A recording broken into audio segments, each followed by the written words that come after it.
Okay. Hello to me and Rich Rogers, who are probably the only two people that are going to watch this after it's been recorded. Um, this is Lady Blackbird four-shot. I'm calling it Flight of the Owl, but that's just a placeholder at the moment. We'll find a name for it as we go through, I'm sure. I'm going to begin with the cats discussion for this one. So the concept, Lady Blackbird is a steampunk swashbuckling fantasy. It's got sky pirates, it's got sky squids, it's got big imperial empires, and it's got dashing smugglers, and it's got people falling in love, and it's got people who can cast magic, and it's got sky pirates and sky squids, which I already mentioned, but I love them so much that I want to mention them twice. The aim, what are we trying to accomplish here? Okay, so there is a broad arc aim to the story, which is to get Lady Blackbird to her pirate lover. We'll talk about that in a sec, but that's not kind of what we care about. Because Lady Blackbird is a game of change, and that's what we're going to try and do in this 4 weeks. I've made it 4 weeks instead of a one-shot as it's normally played because I want to explore those quiet moments and those changes, and I want to see characters influence each other. I want this to be a really character-driven drama. And because of that, one of the aims that I have, and this will go into tone as well, is I want to have like these two really disparate paces set against each other. So I want to have these action scenes where you're like running through hallways and shooting blaster pistols and punching sky squids and like stealing gems or, turning off the power conduits. And I want to see that stuff. And then like, I want smash cuts to Lady Blackbird, like in her parlor trying to convince like someone that she should be allowed to run off and stuff like that. So one of the big things for me is going to be a disrespect for chronology. I love like flashbacks and jumping forward and back and all that sort of stuff. And so I have a feeling that there's going to be a fair bit of that in this game where we're like, oh, that's a really interesting cliffhanger moment. Let's actually jump forward to after you get out of this and you're talking about it. And then we'll kind of cut back and forward. And yeah. And the intent for that is to keep this really strong pace. It excites me to have the time potentially to revisit like places that, because you don't often get to do that. Like we've been to this planet and we go over here and then we come back to this one because for some cool story reason, and get to see maybe the world that has changed as a reaction like of us being there and that sort of thing. Like I don't think you get to do that in Lady Blackbird. Well, unless you play it like this potentially. Yeah, I don't think that is a very common thing, and that's absolutely something that we have the time for. I hope, because I think everyone, except for maybe Tomes, is. Oh, speaking of aim, I think everyone's fragged for the 4 sessions, except for maybe yourself, Tomes. And my goal is for us to play such a cool game that you can't help but be involved in the last couple of sessions anyway. Subject matter, it is there is questions of love and questions of violence, and there's some slavery stuff, and we've already talked about our lines, and we've got X cards and all that sort of stuff just for the recording. But it is more than anything a really like high level space opera sort of thing. So it's not like we're going to get into like the gritty ins and outs of how magic works. It's going to be just like magic happens, and yeah, maybe that needs a human sacrifice or whatever, but we're not going to like have to drill into the realities of that. Broad strokes, paint with the broadest brush you have, say what's obvious, all that sort of stuff. The player principles I would love to go into for all of you here are player principles that I would take to every game, which is be excited about what other people are saying, ask questions about the things that interest you, and don't steal the spotlight, but shine when you have it. That means the world to me. Great. Now, again, aim, for tone and that pacing thing, we're going to do 4 3-hour sessions.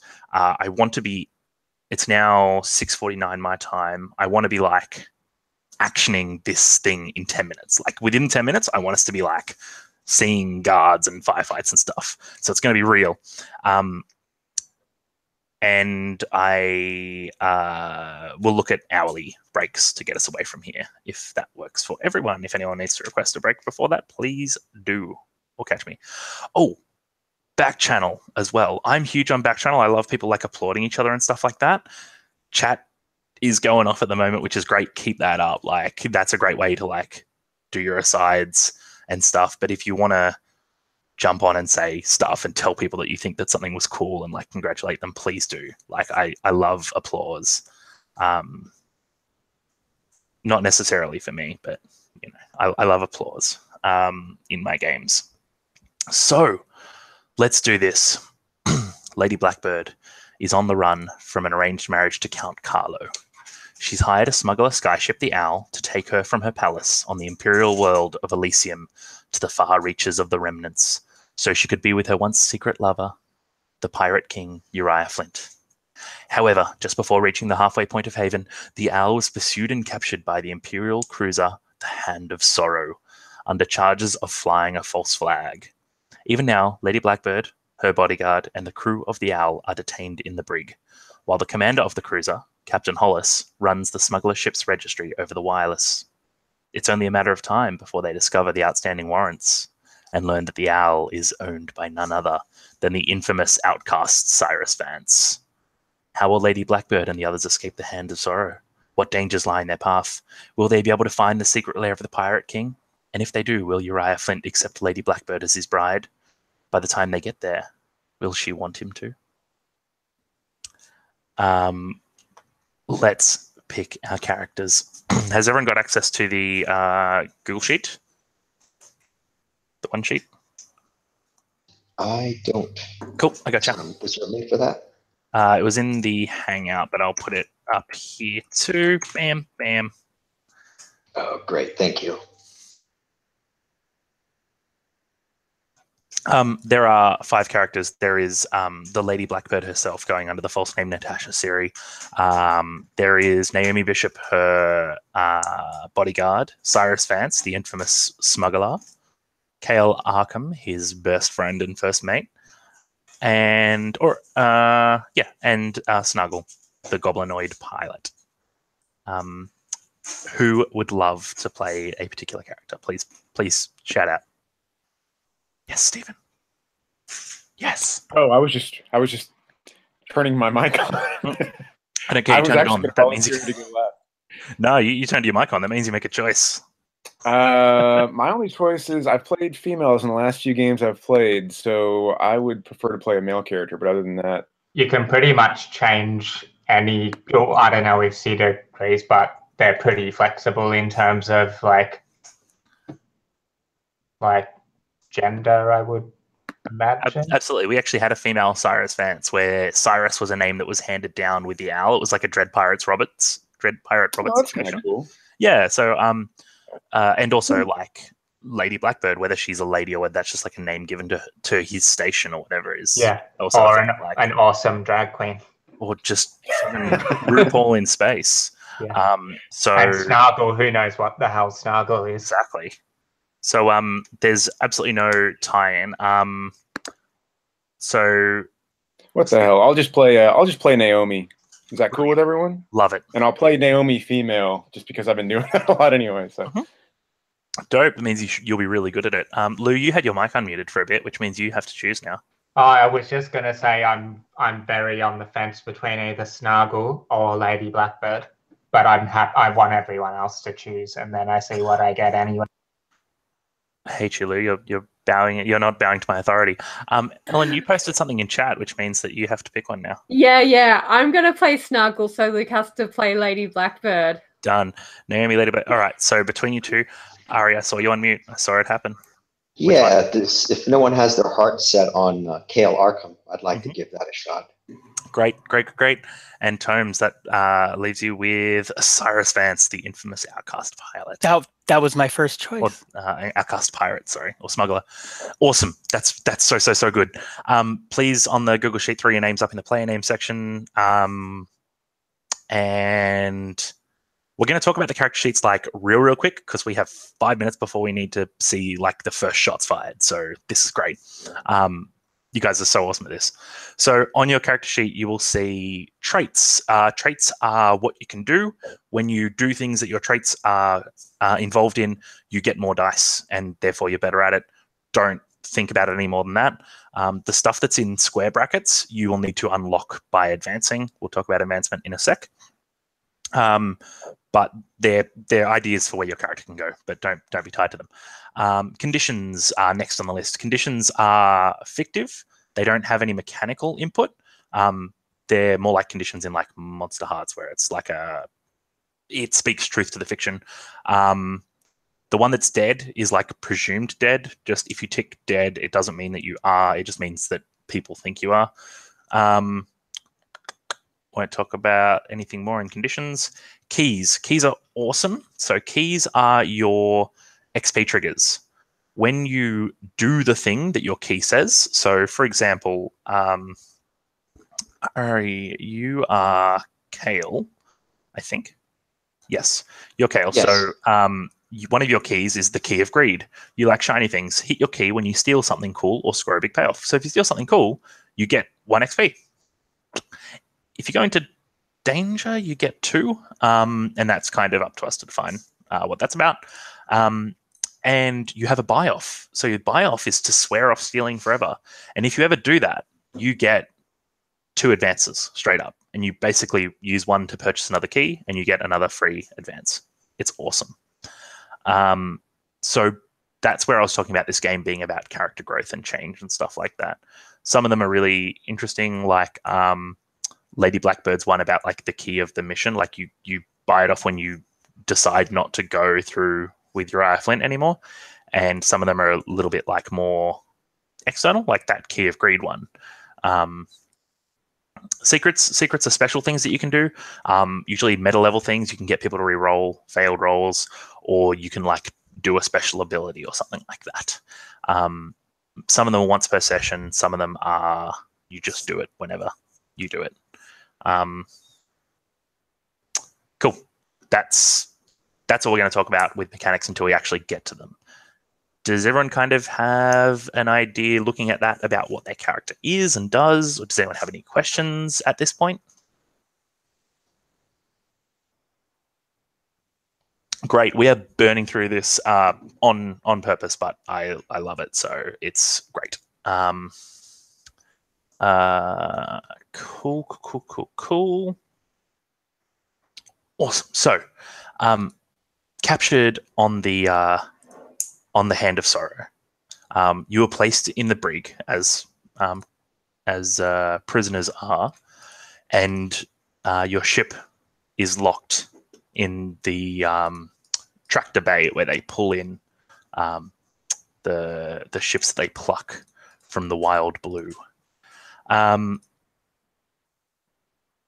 Cyrus, you're a planner and a genius mastermind. What was your plan to get everybody out of the brig?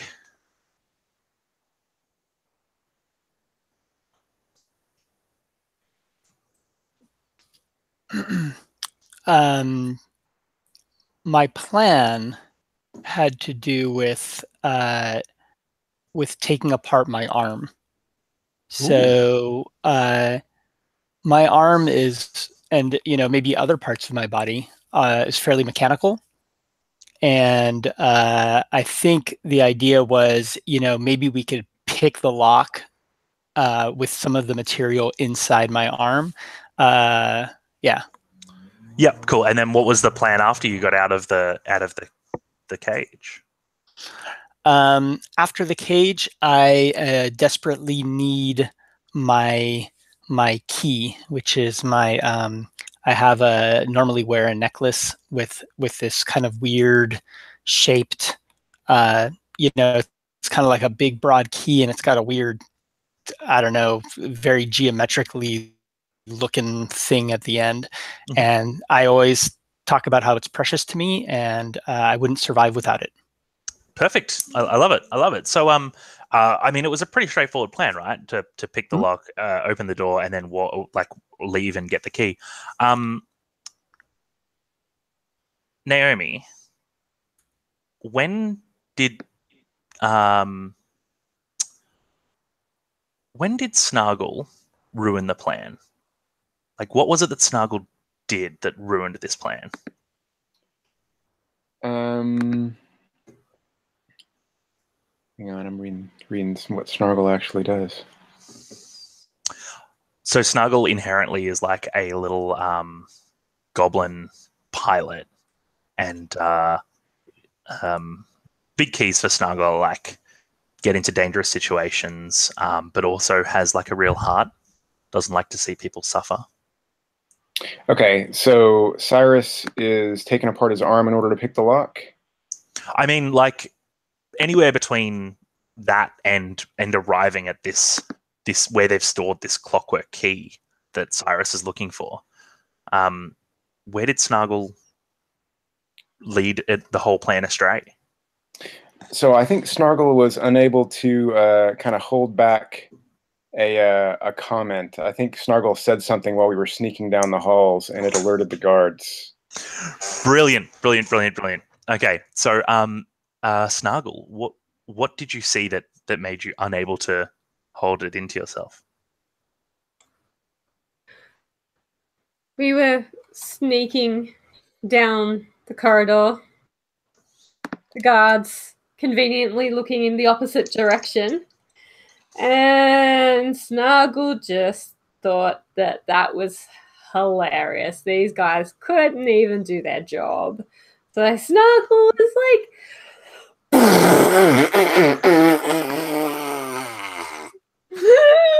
Did you lose your keys? No, that's right. You better not even worry about locking us in. We got nothing. See you later. Oh my god, that's so good.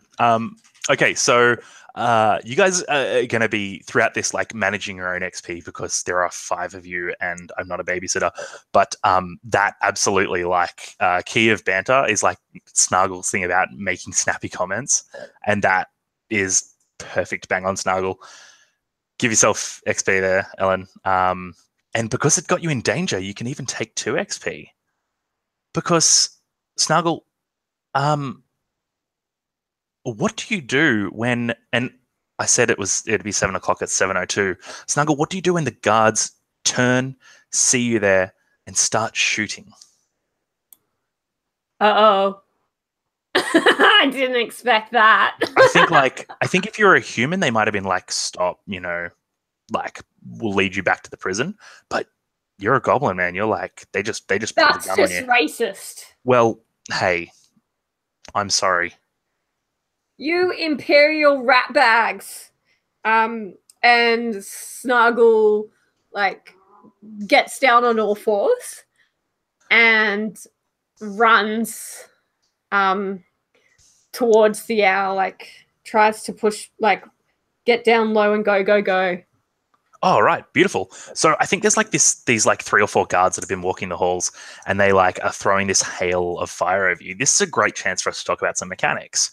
So for you to get down low and go, you're going to need to roll against a certain target number. Now, target numbers are set by GM Fiat, basically. There's a list of suggested ones. So objects and difficulties. So escaping from these things, you're probably looking at about, sorry, I added that in the thing as well. I'll give you the, so we're looking at probably a 4, a challenge rating 4 for you. In fact, no, you know what? This is a hail of fire. One of them's got a big automatic laser blaster, and the other 2 have got pistols, and he's setting down a hail. Let's call it a 5 because I want to see you start really throwing some dice in. So this is a challenge rating 5, and the way it works on Roll for Your Party, guys, is it's a 50-50 chance. So you can use D6s and do odds and evens or whatever. Otherwise, if we have a look at funky dice, there's actually one called DH in Roll for Your Party, and the DHs are a heads and tails, and they have a plus or a minus, I think, and they're what we can use. So Ellen, you've played this before. Do you want to talk us through how you're going to build your dice pool? I forget. That's great. I will talk you through how we're going to build your dice pool.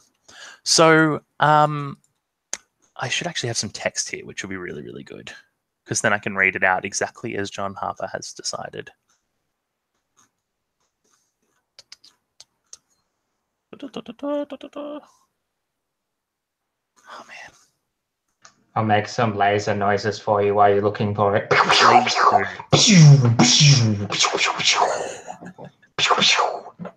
Pew, pew.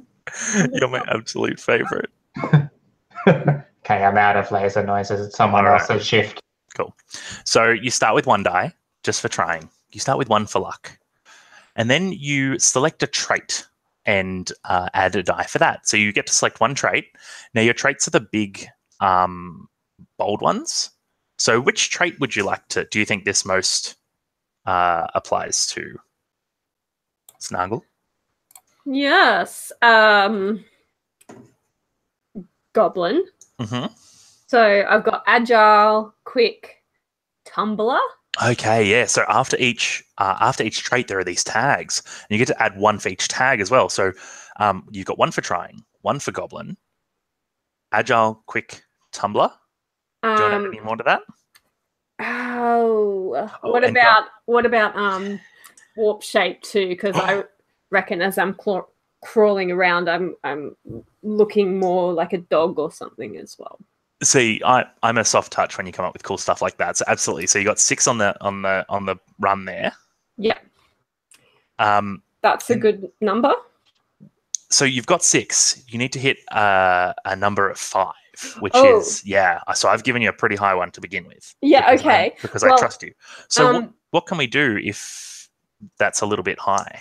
So could I drag in some tags from Pilot? Because daring. I love the idea, but no, if you're going, you can only stay in one trait at a time. Okay. So, but what you can do... Can one of us help? We can get some help, and we've also got pool dice. So in helping, we also have pool dice, which is great.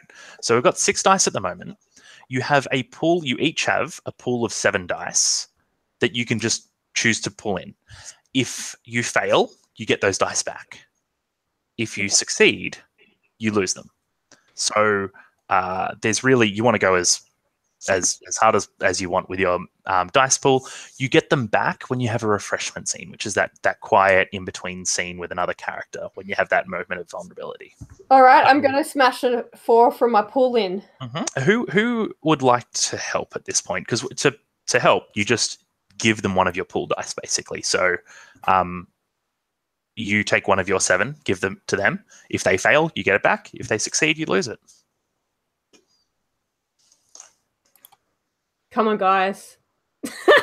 No, keep your pool for yourself. I've got 10 dice there now. Don't keep your pool for yourself. This is a team game. Natasha's not helping. I'll give you one.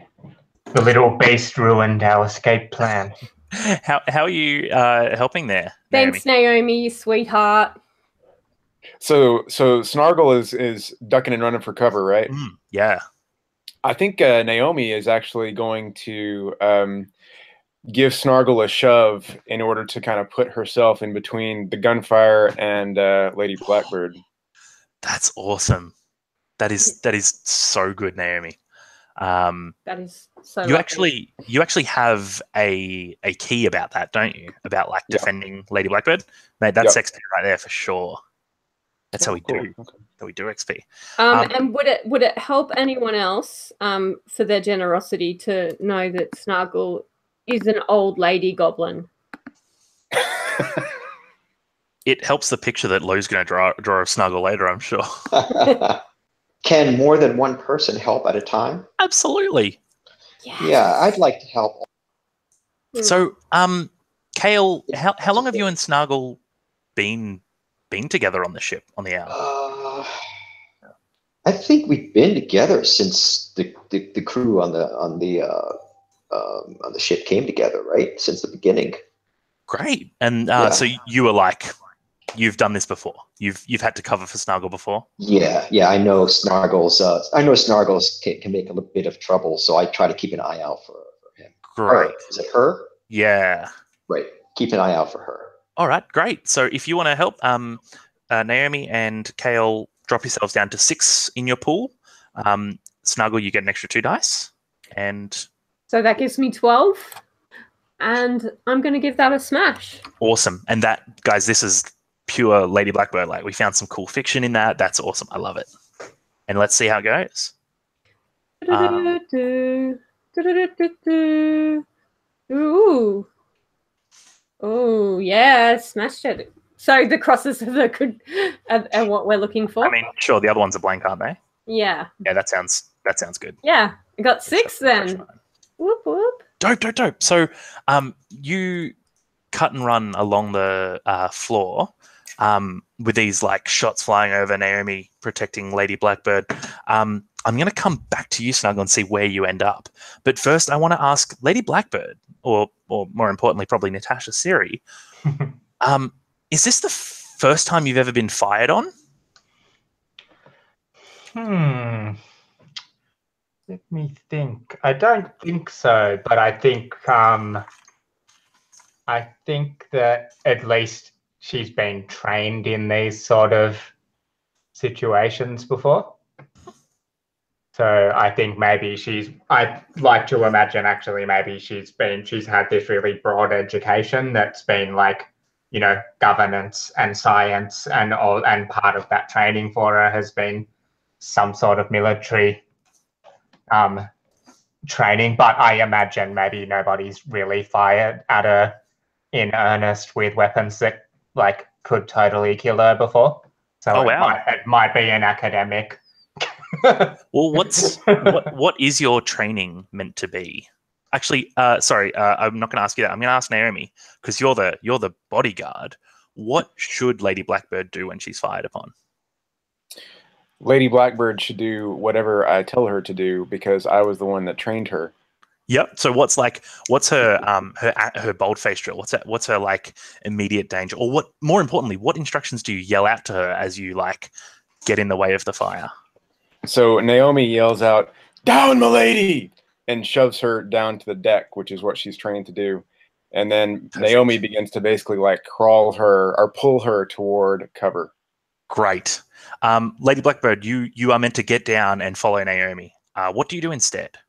I think you can see she's like, as she gets pushed down, she's seething, like she doesn't like being told what to do. And I think this is like, I think actually it would be cool to see like a little flashback of that of that training. Like, and I think maybe so she's with Naomi, and I think maybe it's even what would it? I guess it's it might zooms up to some sort of like center, and it's like center for like it's some sort of military training academy or something. We see them walking in, and then it's like flashes to them. There's all these guys in black suits with like similar kind of looking guns, and I think maybe Naomi even tells Natasha to get down, and she just like doesn't. She just is firing, and then all these like lasers hit her, but they're just like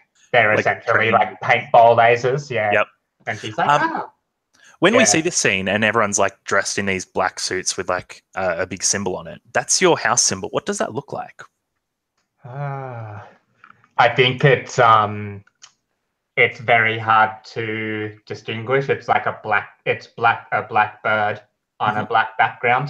So it's just like you can only just it's when it's moved, like when you move in the light, you can like see it there a little bit, but yeah. So I think maybe we might even see Naomi being like, when this happens, you gotta get down on the ground, and she kind of like, you can't tell me what to do.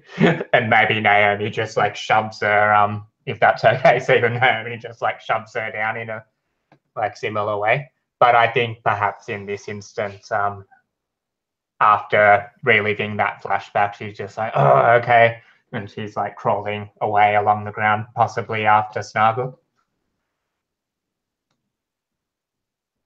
That's super good. Kale, I think I want to hear from you, which is you see so these shots go off, Snargle bolts, the Lady and her bodyguard are down and crawling off. Do you decide to stick with the group, or do you decide to draw their fire somewhere different? I'm going to draw their fire somewhere different. Where are you going? What do I see around me right now? Is it a corridor? Yeah, I mean, like collaborative fiction, and I'm a really bad GM. So you tell me what do you look for? Like, if you can't find a way, you'll make a way, right? Yeah, I'm looking for what I think might be a separate corridor that I know is going to wrap around and meet up with them, so I can kind of get these people to follow me, get lost, and then rendezvous with them at a little further ahead. Oh boy, okay. So you said that you know. Do you tell me about your knowledge of the layout of Imperial cruisers? Have you spent time on Imperial ships before? I wonder if I was a prisoner at one time on another Imperial ship that had a similar layout as this one. Not exact, but maybe a smaller craft that has some of the similar configurations. Yeah, it's a government ship, right? So like they'd all be the same thing. They're all like built like Lego bricks around each other. Yeah. So maybe I'm looking for something like a service room or something that connects, and then I can use that as a sort of a junction to get back with everyone once I lose these pursuers. How are you going to draw their attention? I need a word that is like a euphemism, like an insulting word for an Imperial. Oh, I think I know one. Rat bag. Oh, beautiful. Beautiful. I call it, hey, you rat bags, over here.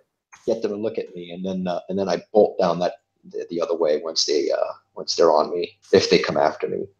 Awesome. I think they're going to chase you, but I think we're going to find out whether you get around the corner or whether they get to you first, right? So sure. Like whether you loop back up with your group. So this is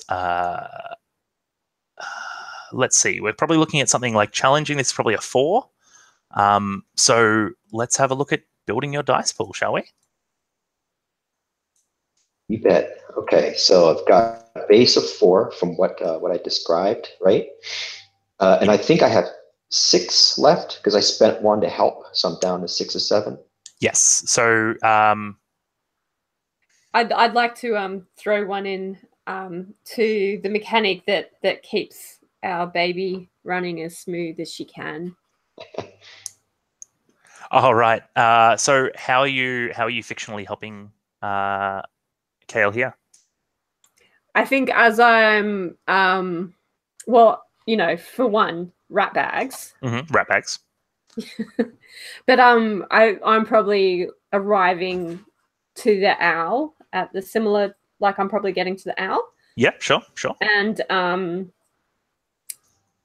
I think as I like go to open the hatch, I set off the ship alarm accidentally. Great. All right, that's awesome. So that's like a sweet devil's bargain there. I love it. So take another out of your pool for Kale. So Kale, you start with 1 for trying, and then do you want to pick one of your traits, one of your bolded traits that you think fits this?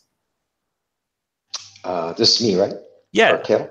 Yeah, that's building your dice pool here. Yeah, so I'm thinking tricky is the base, and then that's maybe quick, escape, and possibly tumbler, if that's what I think it is. Sort of like. Yeah, what does that mean to you? Yes, it's interesting because there's acrobatics, which I don't have. So is tumbler like something similar to that? That's just specific to like dodging out of the way, rolling out of the way? I think so, but this is very much about us finding what we think it means, like kind of as a group. So that's kind of how I read it, but I'm happy to hear what you think. Yeah, that's what I thought too. I think I want to go with that. And I dig it. So that's I think that was 6, right? So 1, tricky, quick, tumbler, escape. That's 5. Yeah. And then 1 for helping. That's 6. So you're at 6 versus 4 at the moment. Are you happy with that, or do you want to throw in some of your own pool? I'm happy with that. I'm just gonna go cool. with it. Yeah. Great. So let's see what happens here. So 6. This is the first time I'm using this dice roller, so if I do this wrong, please let me Welcome to the gang, my friend. know. So yeah, just put 6 in the DH section and then submit. Whoops. 6 in the D. There's a DF. I don't see a TH. So at the bottom, there's like a funky dice setting, and if you click that. box, yeah. Okay, let's see what happens. Clicked it. It's loading something now. It does that, so it'll give you another set of dice things at the top. Okay, it's still running. If I have trouble with this, one of you might have to roll for me for now to save time. Yeah, it's still going. Can you guys hear me? Just roll a bunch of regular d6s if you want. It's not that hard to work out what they mean. Okay, let's try that. So it's it'll just read it as 4-ups for now on Yep, D6. sure. Okay, clicked it. I learned this game as 4-ups, and then they changed it for some reason to odds and evens, and I'm just like, pfft. Yeah, so I clicked roll selected. That's what I'm supposed to hit. No, you click submit. So put the number in the box next to D6, and then hit the red submit button. Yeah, I did. I think I might be having some trouble with That's cool. Just try refreshing the page every now and then. It gets a little bit clogged. Okay, let's try. And this is good. This is a nice little break in the pace. We've been going pretty breakneck. While we're searching this, is everyone having fun? Is everyone enjoying this? Absolutely. Yeah, that's good. I'm just picturing this scene as in slow motion as Kale starts running through there with the like laser beams in, and he's like moving through the ship and everything. Beautiful.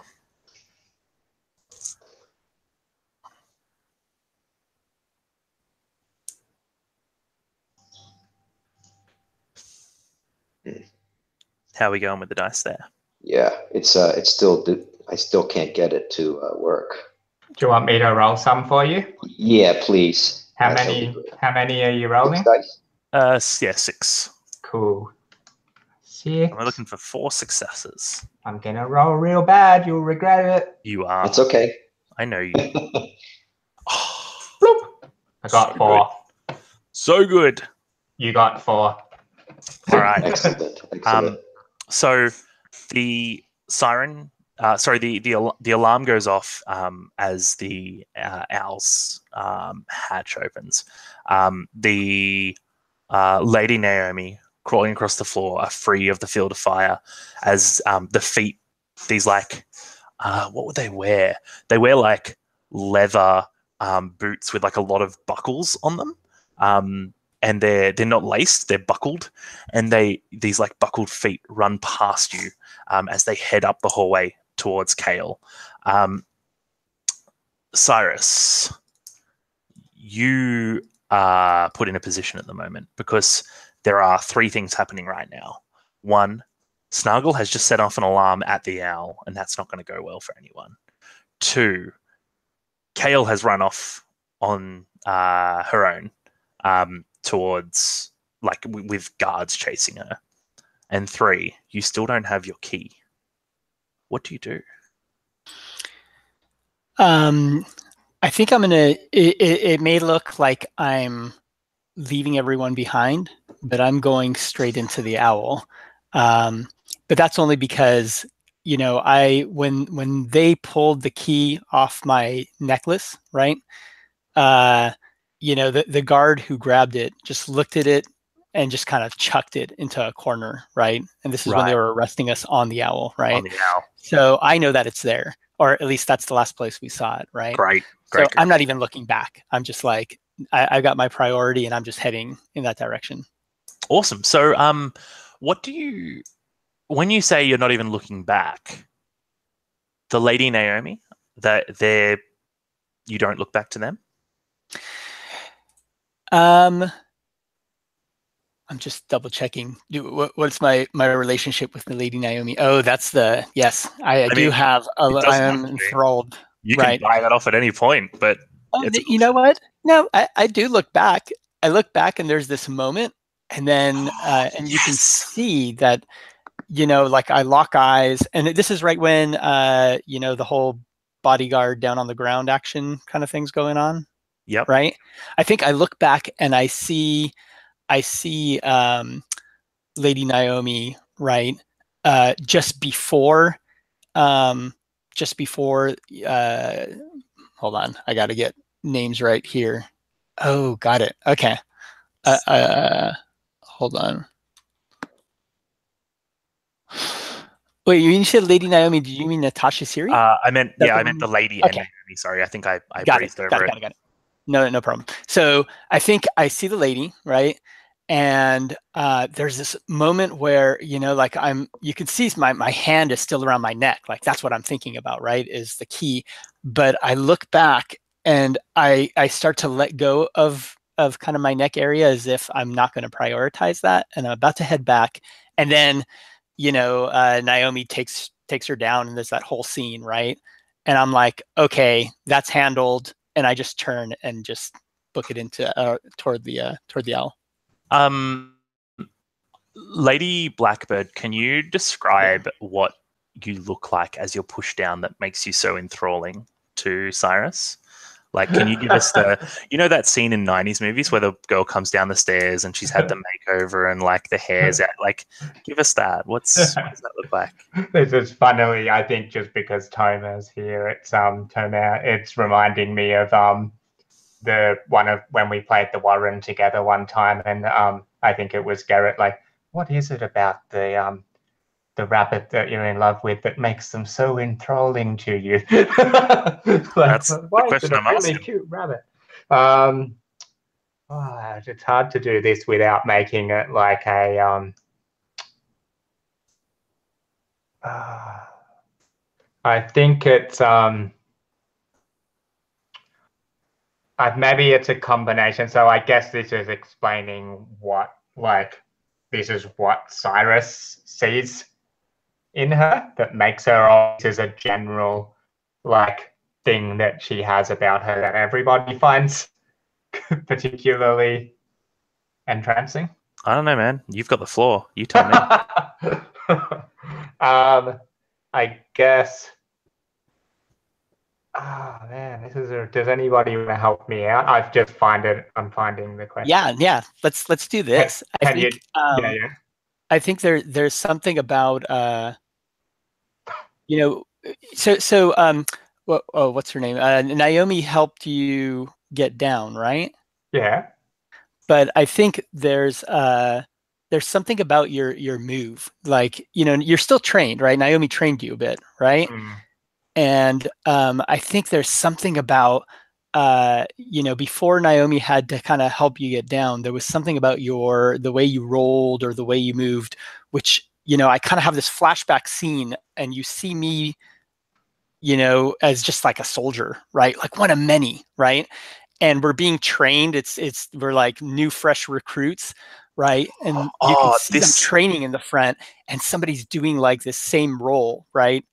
And I'm like having this flashback to that, right? And I'm like, oh, whoa, like she knows how to do this. I just thought she was just some. Yeah, that's cool. That's kind of what the only idea I had was some sort of like race, even though she's in like a situation that she's not liking and she's being shoved down. She still has some sort of race under pressure. She's like, yeah, it's like she still has her poise about her, I guess, and is able to move in an interesting kind of. That's awesome. Yeah. So, Lou, you've got Natasha, Lady Blackbird, you've got a key about when you like show your nobility, you get XP. So you can take one for that. Cyrus, you've got one about like when you indirectly show that you have this longing for the lady, you can hit that. And the reason that you can definitely get the XP for it is, Naomi, you see that look in Cyrus's eye. What do you think when you see him looking like that? Sorry. That was for Naomi. Sorry. Okay, cool. Yeah. Yeah, we're mixing the names up now. Yeah, so I think that actually triggers. I'll go back to the same flashback that Natasha had earlier. So Natasha had that flashback where Naomi like kind of put her on the floor, but it didn't work, and she got peppered with like paintballs basically because she didn't respond quick enough. I think Naomi has the same flashback, and she remembers Natasha getting hit with all these paintballs because she was distracted and she wasn't doing what she was supposed to be doing. But what Natasha remembered, or what Naomi remembers, is how terrified she was, because what Natasha didn't see is as soon as that happened, Naomi got pulled off by all those guards that had been doing the training, and she actually got like punished because she let the lady get hit. So in her mind, like all this equals pain.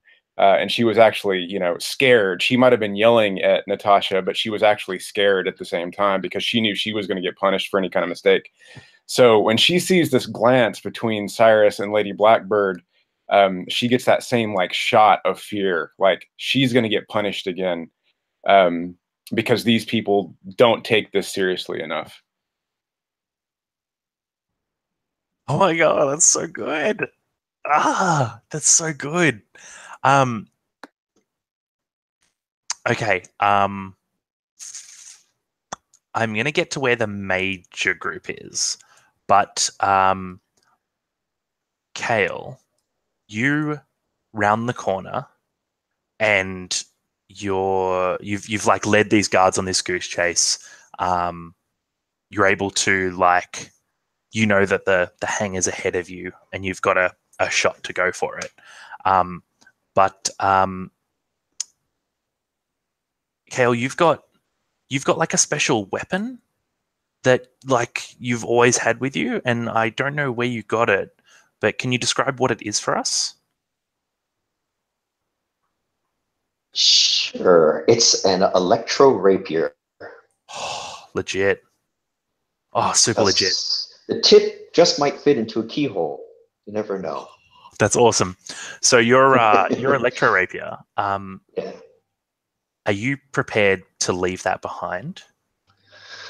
I don't think so. She's very possessive of materials. I can't see her wanting to do that or willing to do that. Yeah. As you run past one of the doorways, you see a room of like probably 6 or 7 guards, and in the middle of the table, they are all fiddling with what's your rapier's name? Come on, man! If it's special, you've named it. Yeah. Let's give it a name. How about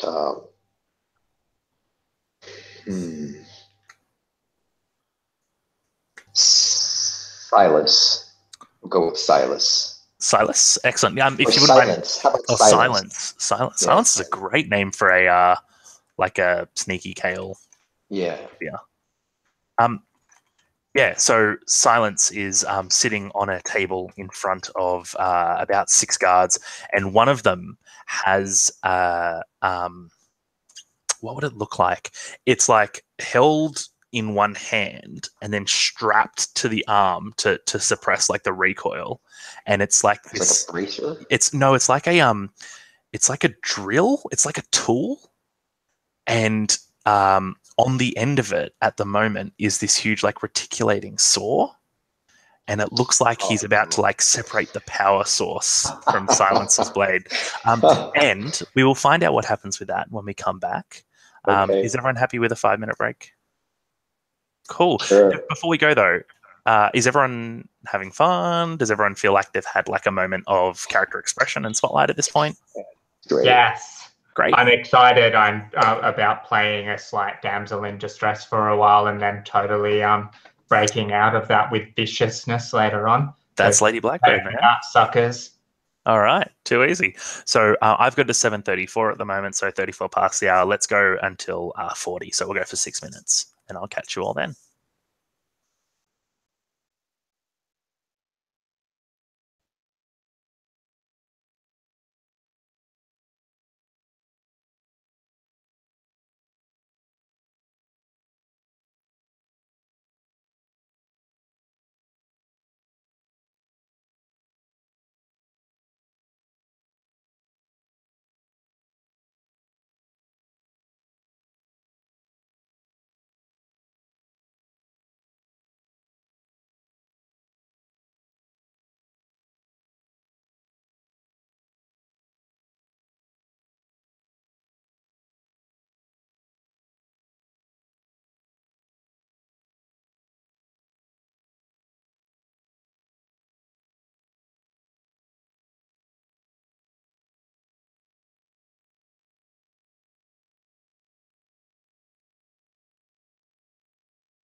Hey, Sydney. Yes, Alan? Are those your crutches? No, my roommate twisted his ankle, Oh, and I'm supporting him. oh, you're a nice guy. It's just, gotta help. We live upstairs, so like, Oh, gotta, yeah. gotta be bros, Yeah, yeah. Hi, Toma. It's Homer. You're right. And no, you got to say you got to say Toma? my name the way you say it. Toma. Like I'm okay, yeah. Because like I've grown up with friends calling me all sorts of different versions of my name, but then I fall in love with those versions of my name. Toma. Whatever. Toma. Yeah. It's like Tohma. Toma. Toma. Yes. I feel like I'm back in Australia. Awesome. That was a very common pronunciation. Sounds about right. Is that a World Wide Wrestling shirt? Oh yeah. Like my favorite thing ever. From here, just looking at the top, and I actually thought you were wearing a Parramatta Eels jersey. Parramatta Eels. Oh my god. Thank God. Thank God you're not though. Man. You guys enjoying the game so far? Yes. Yes. Cool. You're so good. I love your lines of interrogation. They're so fun. I mean, you guys have just got really interesting characters. I'm just asking the questions that interest me. I quite enjoyed struggling with that question as well. I was just like, I didn't want to objectify the Lady Blackbird. That's why I was like struggling with the question. Yeah. It was a challenge for me to like address it in a way that I was like felt comfortable with. And it's funny because like I love that, especially with GM-less games, which this almost feels like, right? I mean, the way you're running it, Sid, it feels so collaborative, right? I think, in a scene like that, I love both being in a place because it could have happened that you did a thing, right? And then now I have to take that as my, oh, that's part of why I'm attracted to you, right? Or vice versa. Like now I did a thing and that's something you've got to take on, right? Yeah, that was the other part. Like I didn't want to say what, I guess I'll get used to it as we play more, but to say what your character found attractive about my character felt like I guess it's that funny. Fuck those boundaries. Yeah. Yeah, and I push against those a fair bit as a GM because I don't want you to feel like your characters are protected. That's not something that interests me. Like I don't want you to be like asking each other permission and asking me permission for the world stuff. Like build it. Of course there's a corridor. Of course it does that. Yeah. I'm loving my favorite thing so far was that we saw like the same scene, this training scene from like 3 different angles kind of thing, and it was so good. Like it spoke so much to the character. Oh, you guys are so good at the threads. Keep the threads alive. Yeah, Lou, you made that super easy. I like as soon as you gave that first part of the training scene, I was like, oh, I gotta put this in there at some point. So thanks for that. Thanks for that setup. Hey, I just realized I'm on my work VPN thing, so my connection's not going to be as good. So I'm going to drop off of it, but Sure. Sometimes it disconnects me temporarily, so I might be reconnecting in like 2 seconds. Yeah, no worries.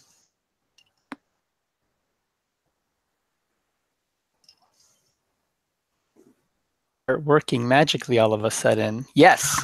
Yes, Look you're at back. that. Excellent. Sweet. Just wait for Ari so we can talk about Kale and Silence, which I love. I had my camera off. Sorry, Oh, guys. no, that's cool, man. I just didn't want to rush you if you went around. Cool. All right, 7:41. Let's do it. Like 2 minutes before there's more lasers, I promise. All right, let's. Kale, Silence is about to be dismembered by a group of soldiers who are interested in how she works. I imagine that she's very special. Yes. What do you do? This blade actually holds bittersweet sentimental value for her. It was given to her by her former lover, which we'll find out about when we need to find about. Yeah. She can't let this happen. So what she wants to do, she spotted an intercom just down the hall as she was approaching here. Can she quickly glance at? Do they have name tags? These Imperials? How steampunky can we get name tags? If someone can give me a cool steampunk name tag idea, then definitely. I think no, sorry, someone's unmuted. Let's hear it.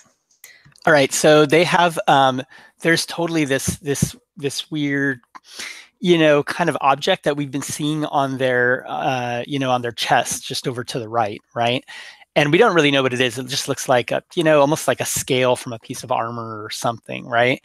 But there's a little piece on it where you flip it and it kind of like opens and reveals their name, which is of course in some weird script that us as the viewer don't understand.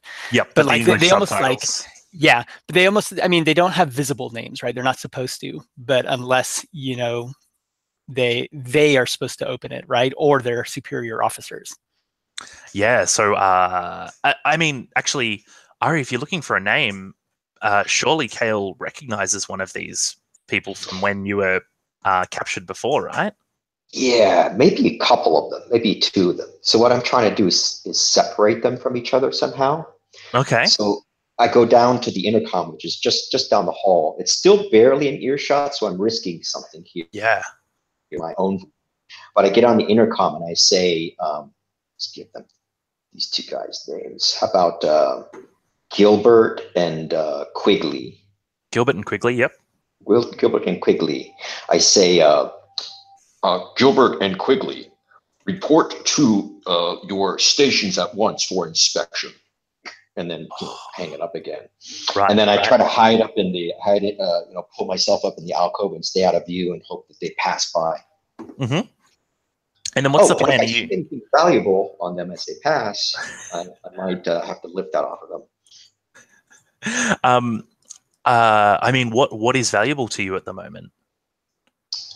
I'm trying to, most important thing is to thin them out so that I can maybe just quickly get in there and get my blade before anyone can react.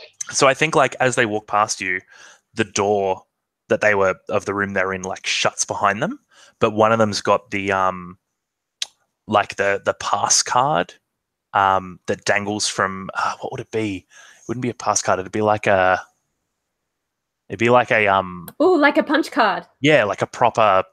Exactly, like a punch card with the the dots in it and everything like that, and that's like dangling from a stream on the belt. Okay, so a couple of them are leaving the room. I mean, Quigley and these two, Gilbert have got to get out of there. But they don't have still, the blade. No, you can still hear that reticulating blade. In fact, you can probably hear the start of it eating into Silence's external skin. So my only question is to decide what to do here is, do I recognize this as a key card that would open a security room or prison or something like that? Exactly. Spot on. This is just way too handy to pass up. So I think I'm going to try to grab it. I'm going to try to snatch it as they go by. Great. So this is going to be a perfect thing for us to roll for Kale here. So let's build you a dice pool, Kale. I think we're looking for I don't think this is particularly challenging. We're probably looking for like a 3 on here. So although you are taking it right off his belt, let's go for a 3. 3, okay. Yeah, 3. So so we start with 1 for trying, and then which trait are you using? I think definitely burglar. Mm-hmm. It's another one. Let's see. I am kind of hiding. You are hiding. Dexterous. And did perceptive come into play here, or was that sort of an obvious thing that it was hanging off? I think it's obvious to you because you're so perceptive. Right. So maybe take another one for perceptive. I love it. I'm a soft touch, like I said. Okay, so I think that's 5 so far. Great. So yeah, you're looking for 3. Are you happy with 5, or do you want to throw in some pool dice? I'm going to throw in 1 pool die on this. Right. Bring that So up to 6 and looking dice. for 3. Yeah. You could try select some of those dice already there and re-roll them if you were having trouble with it. That might work. Oh yeah, I can't believe we didn't Okay, sort this so out. these right here. 1, 2, 3. Whoops, didn't mean to move the name there. Yeah, so 4, if you select 6 of them and hit the re-roll selected, the big green button, that should do it. okay. Reroll. Reroll. Help me out, guys. Where's the reroll button? It's a big green one in the top row of buttons. Oh, there it is. Okay, let's try that. Did it work? I'm not seeing any re-rolls. Lou, would you mind doing it for us again? And I might have to sort it out at some point, Ari. Here we Sure. go. 1, Go for 2, it. What browser are you using, Ari? Chrome. Chrome, okay. Re-roll. Blue, blue, blue, blue, blue, blue, blue, blue, blue. Uh-oh. I believe in you, Lou. You shouldn't believe in me. I rolled a 2 for you. Okay. All right. I can even failing forward. Yeah, and so do I. So one of the big things is that you never don't achieve your thing. It never stops. In Lady Blackbird, it's very much a fail forward game, progressive failure state. So you've got this security thing in your hand, and as you grab it and you pull it off the belt, the sound of the clip coming off his belt, which would normally give you away, is drowned out by the sound of sparks and soaring coming from the room with silence in it. And you can, it's almost like a scream. It's almost like a screech in your ears as the saw cuts into the cord between her power conduit. No. Now we're going to come back to you in silence. I want to speak to, Snuggle, you're first on the owl. Are you trying to start it up, or what's your plan when you get to the owl? Yeah, start it up, quick getaway, but also prime the machine gun turrets that we clearly have. Yeah, absolutely, sure. So I'm hoping that Naomi's coming up behind us and she can jump on a gun. But I want to get the baby purring. Great. I think that when you started up, you were picked up before you got to Haven, which means that as you started up, you hear the engine spluttering and choking, and you see the fuel gauge reading low. It's probably so low it's below the E, and it's you've got just enough fuel to turn that engine over. You can almost hear the vapors igniting in the fuel tank. Kale, Cyrus, as you arrive to the owl, in steps behind Snargle, the engineers that have been in the bay and the Imperial engineers in there, one of them hits a button, and these big blast shields that lead out into the wild blue start to slowly close. And I think it's got big interlocking teeth on it, and you see them starting to close slowly. What's your plan? What do you do? And we're the owl is inside. I mean, this big Imperial ship, right? It's dwarfed by it. Right, the owl hits you guys and feels like a big thing as you fly along, but inside this ship, it is like holding a pebble in your hand. That is the size difference I'm trying to get across to you here. Yeah. I think it's one of those. There's definitely a moment where we see Cyrus. I just stop and we see kind of the desperation of that, right? What are they going to be able to do from here, right? And he quickly kind of looks around and sees. I see. There's like next to the owl. There's other ships and cargo things and whatever, right? I mean, there's a bunch of stuff. They're like ports here, right? And he kind of like runs over to this massive crane kind of contraption and just starts messing around with buttons and doodads and levers and things. And what he's trying to do is he's trying to jettison this massive crate that's bigger than the owl by far, right? And shoot it toward, like, you see him waiting, and then he hits this button to shoot it off to try to get it so it will, just timing wise, it'll get right in the teeth and that's so good. Open. That is so Blackbird. I love it. Okay. I love that. We're going to roll for that because I need to see it. I'm just trying to think. I want to throw a quick snap scene here of the lady and Naomi. And I guess it's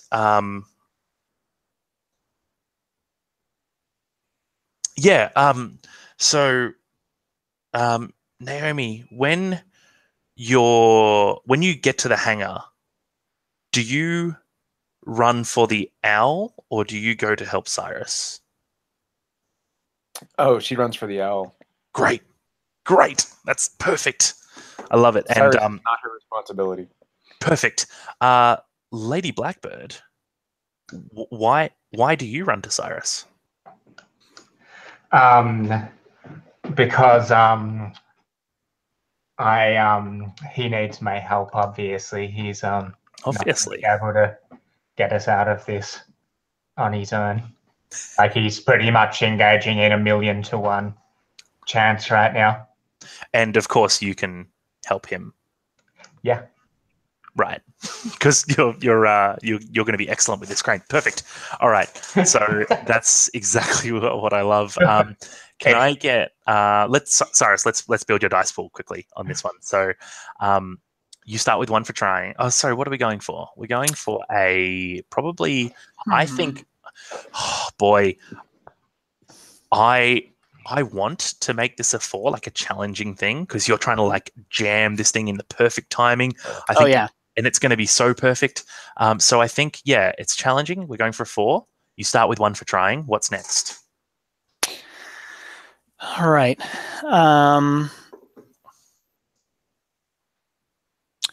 You know what? I'm going to go with ex-Imperial Soldier. I mean, this is all equipment that I know about, right? I mean, absolutely. I've been on these kind of vessels before. I think part of this is tactics under that. And you know what? I'm going to throw in command if I can, and I'll tell you how. Please do. So I'm sitting there and, hitting, I'm about to hit this button, and maybe even I do, right? I hit this big button and we're like, oh, it's going to go. And then there's this look in my eyes as nothing happens. And the lady is coming toward me, and she's actually near this other switch that I was supposed to have hit, but I haven't. And so I just, yell out to her, and I say, and I even say the word soldier, even though she's not like a soldier, right? But I'm like, soldier, hit that button, and I point at this one little, button there. And so I think command, maybe. That's so good, Tom. So 1 for trying, 1 for ex-Imperial Soldier, 1 for tactics, 1 for command. So we're up to 4. Is that right? Was there another one in there? Nope, that's it. Great. LBB, do you want to throw in a 1 to help there because you're hitting this button? Yeah, that she totally helps, but she's very unimpressed by being commanded in such a manner. I know, right? And being called a soldier. I think she punches the. Yeah. So you've got 5 at the moment, Cyrus, looking for 4. So I'm going to throw in a whole bunch of pool dice. Do. So I've got 7. Let's throw in another 4. Can you just help with? Can you give other people your pool dice? So that's the help. You give them one of your pool dice. Oh yeah, cool. You absolutely can, but it's just a 1. Actually, can I throw in 5 of them? You've got 7. Yeah, You can right? throw in as many as you want. Yeah, let's do 5. I want to do 5. Why not do 7? All right, let's do 7. God, you're easy to push out. All right, so we've got like 7 pool dice plus the 4 that you plus the 5 that you had gives us 12. So you've got 12, and you're looking for 4. What happens if you? So after this, my pool dice are gone, right? Only if you succeed. If you fail, you get Only them if I succeed. Sweet. Yeah. All right, let's do it. This is gonna take it all out. Yeah. I hope so. That is a success with 8. It's a critical success. I have like 3 or 4 windows going, so sometimes I don't look at them. Please tell me. And also, viewers at home, by which I mean Rich Rogers, would love to know. So you got like an 8. That's awesome. So please tell me, what does this look like? Again, there was that hitting of the button, and then realizing it's not working, yelling at the lady to do it. And, there's the sweat. We see that scene where like it jettisons this huge, and it's a cube, right? Yeah, it's like so slow in this enormous hangar. That's right. And when we see, like, we get this wide shot, and you see like the little owl, and you see this little cube kind of like slowly going through space as this big door is slowly closing. And it keeps cutting back, right? And you see like the sweat down, down his forehead, back and forth. And then this cube goes right under the door, and it's literally like a diamond, right? Like the door crunches on the 2 edges of it, right? So it's like, it's not even like it gets captured right in the middle. It's like this huge, weird diamond shape, like right perfectly in the center. That's so good. You just hear like and you hear it echoing through this huge chamber, right? You've got a key as well for Key of the Commander. You're accustomed to giving orders and having them obeyed. Take some XP for yelling at Lady Blackbird there.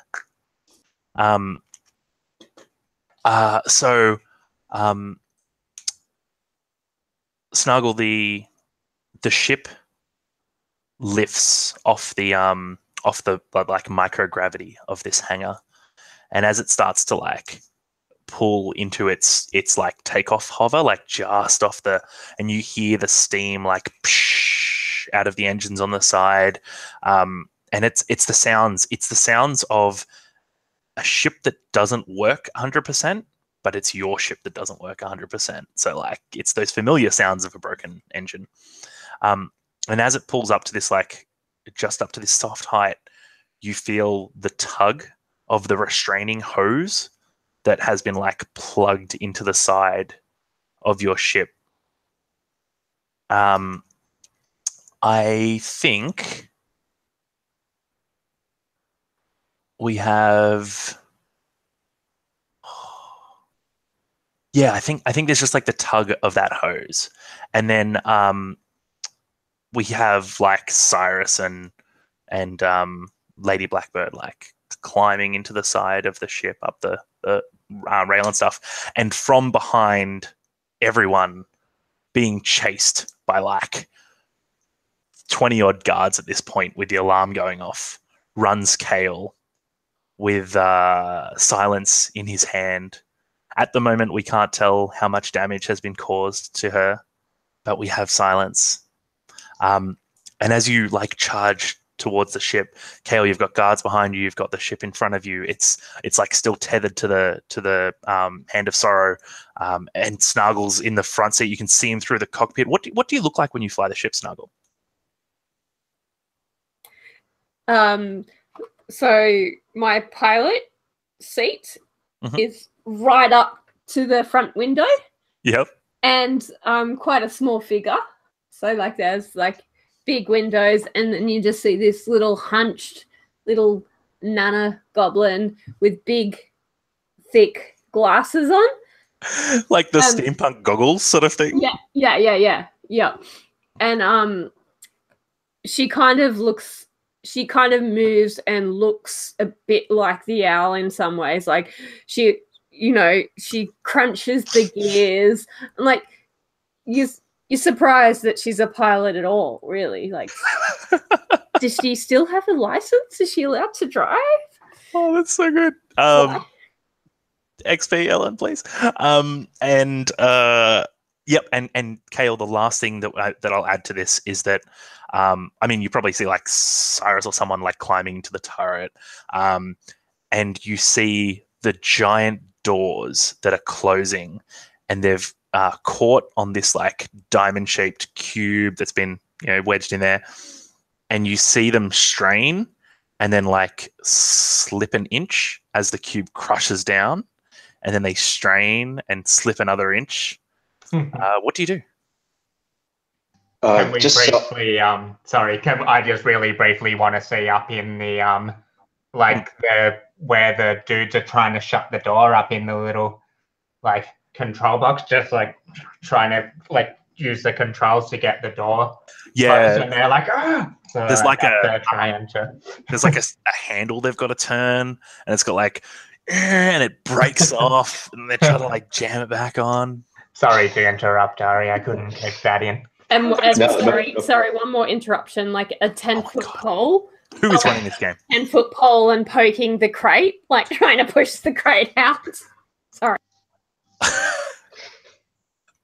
When you say 10-foot pole, it'd be like hundreds of feet. It's like a giant rock. Just so I know where I am in relation to all this, am I on the side of the ship, or I'm on the other side of this door that's... Oh, no. Like... So the door that's closing leads out into the wild blue. You are inside. So that door, the intent of that door is to keep the owl from escaping. Okay. And they're all loaded up in the owl. And they're all loaded up in the owl. And you have silence with you. We'll kind of, if we need to flash back to that scene, we will. But sure. You've got silence with you. What do you do? I've used magic before, but this is a pretty large scale. This would probably hurt me to do this, but I'm wondering if I should try to just shatter that door. Just like blast that door open so we can get out. I mean, the door is still open, but it's about to close. But yeah, man, I mean, if you want to do some magic, I'm in. Yeah. I want to try to blast that door. Just boom. Great. Bust it open. Awesome. Put everything I got into it. So we're probably looking at like, this is an enormous door, right? Like we've gotten to that. So we're probably looking at like a 5, I think.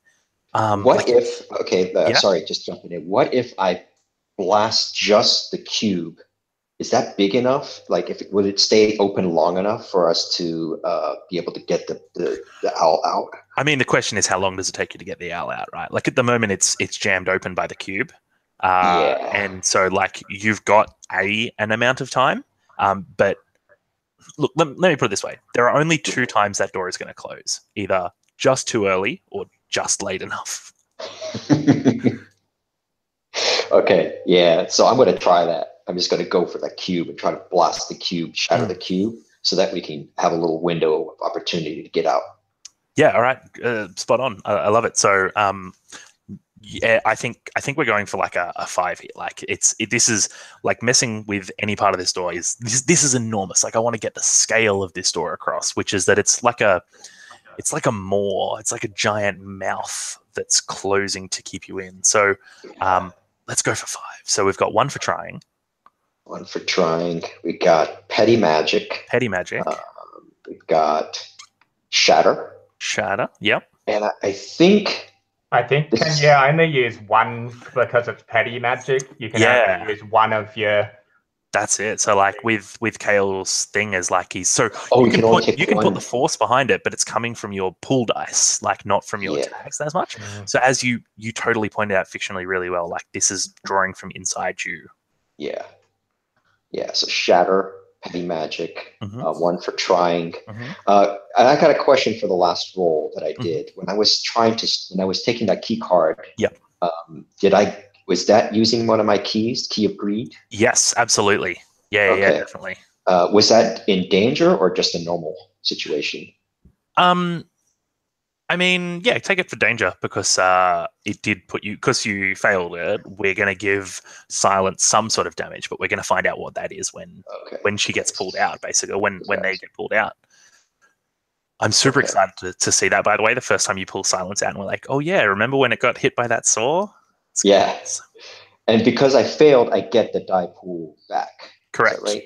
Okay, so I'm back up to 7. Mate, you're a gun at Lady Blackbird. You know. I think Lady Blackbird can help with one dice too, that as she's looking out, like maybe one of the portholes or something, maybe she sees like Kale starting to gather this force or whatever, and I think she's able to lend some sort of possibly without him noticing, she's able to channel some power towards him. I love it. I like it. So that's an extra one. Okay, so that's 3, right? Plus 1, that's 4. And I'm going to use 4 of my dice for this, bringing it up to 8. And if I could jump in real quick, I think Naomi is like standing right behind Lady Blackbird and looking out that same portal. And although Lady Blackbird doesn't see it, when Naomi sees the sorcery outside and sees Naomi participating, she like kind of spits to the side and like does this kind of mystical crossing, this like warding that no one else really sees. Oh, that's so good. Yeah, Tomes, we're going to talk about some magic later. It's real good. So you've got 3, 1 for one for helping, so we've got 4, and we're looking for 5. I'm spending 4. You've got so at the moment you've got 4 dice that you'll be rolling. Right. You also have a pool of 7, which you can add as many as you want into that. Your target is 5. Yeah. So I'm spending 4, so that's a total of 8. Is that right? Total of 8. That's right. All right. Let's do this. See if I can get this to work this time. 1, 2, 3, 4, 5, 6, 7, 8. You guys mind if I use these? 4, 5, 7. No, please do. Whatever we do to get this working. Let's see if this works. If not, Lou, you're my die roller. Man,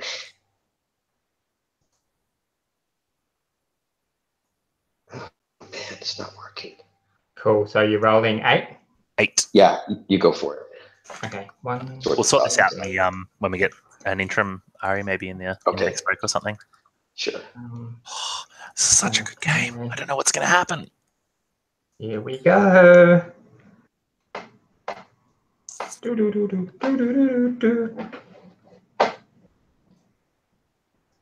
I don't know if they rolled or if they just like re-rolled the exact same thing. I'm going to roll them again. All right. Okay. 4. 4. We needed 5. So the good news is you get your 4 pool dice back. You don't spend your 4 pool dice. Lou, you get the 1 die back that you gave us help. Now, okay. Kale, can you describe to me how you, as the ship's like taking off, how you get into it? And we'll go over the spell and stuff. I just want to know how you get into the ship first. I think she uses sheer speed to get there. As she's doing this, she concentrates. She's got this arcane energy passing through her, and she sees the wall beginning to shake, and she's confident that it's going to go. And she just uses the last of her reserves to just bolt forward and dive in before the ship takes off. Yeah, that's awesome. And so like you like hit the ground and roll right as the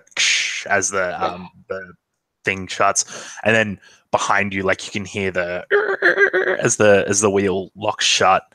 The owl takes off. Snargle, you're able to give it enough that it breaks that restraining hose, and like some sort of steam or lubricant like squirts out everywhere as you pull away.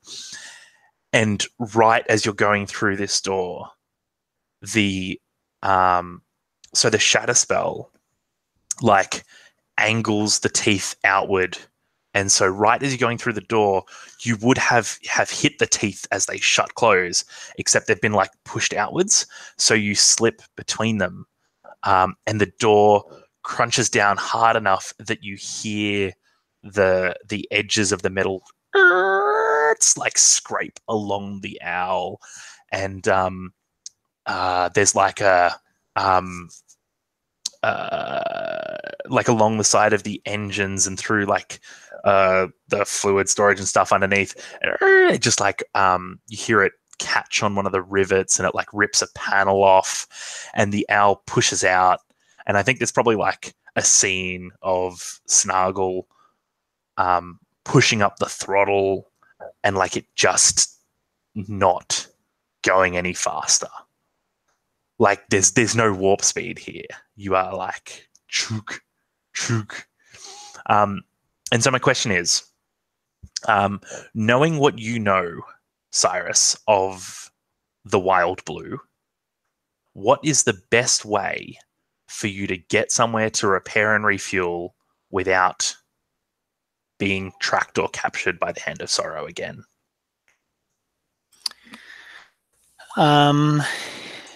Oof. We're going to probably have to go to a hive of scum and villainy. Absolutely. Yep. So I guess my big question is, being as slow as you are and like having as little fuel as you do, what's the methodology? What's the way that you're going to get there? What's the best way? I think we're just going to have to go down. It's extremely risky. Mm-hmm. But you know, that's where most of the smugglers and stuff go, right? Because the Imperials aren't going to go down there unless they need to. So it's the safest place. Great. Lady Blackbird, when you were studying back on Elysium in your governess training, what stories were always told of the lower depths? What like terrible things are down there that no governess should ever worry herself with? Yeah, there's all sorts of horrible stories, but I think the most probably the most scandalous ones, maybe the ones that the governess didn't tell me, but I looked through her books after she'd left, is there's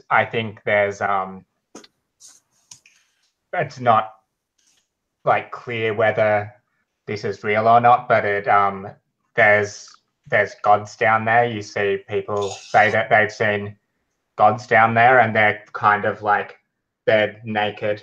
They're like giant naked like forms in like between the mist and yes, and stuff. And maybe so I think perhaps they're engaged in lewd acts, like down in the mists. Most definitely. There's so much ludity. Yes, ludity. Ludity. Just for the recording as well, I marked busted and leaking for the owl's condition for scraping through that doorway. Oh, I love that so much. I love that. As we pull away and like so Snuggle, when you push the ship into the lower depths, what is the first inkling that you get that something is wrong? For a start, we're going into the lower depths. I mean, no, I mean like, so you've actually, interesting question. Kale, has Cyrus ever taken you into the lower depths before? The crew of the Owl into the lower depths? Yes, and it's a harrowing experience. That you came back. Made it. That's good. Not all do. In fact, few do. Beautiful. So, Snuggle, what is the first thing that happens that tells you that this is going to go worse than last time? Well, thanks to that nice little bit of damage that we picked up, there's additional creaking, popping of seams of the hull.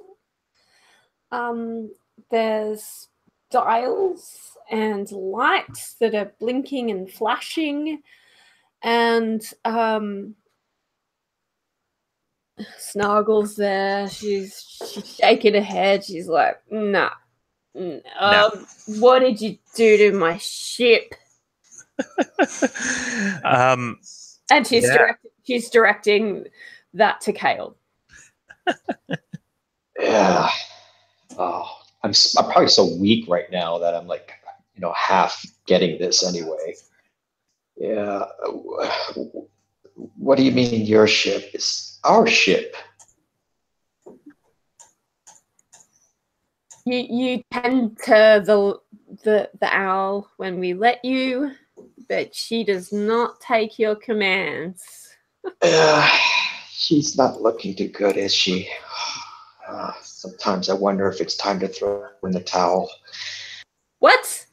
We'll be throwing you in with the towel in a minute. Don't you dare talk about the owl. She can hear you. Okay. Can you give me a hand? Let's see what we can do here. All right. Before we go down into the depths, I actually don't realize we're already in the depths.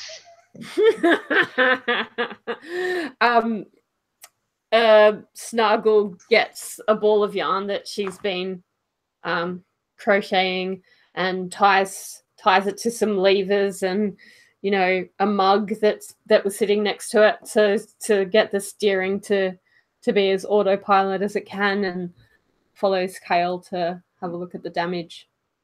Okay, I want to cut away to the scene where Lady Blackbird and Naomi first lay eyes on the owl.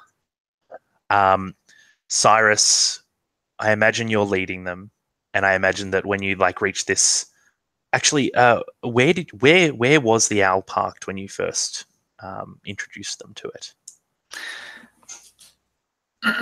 When I first introduced, the lady and her bodyguard Naomi.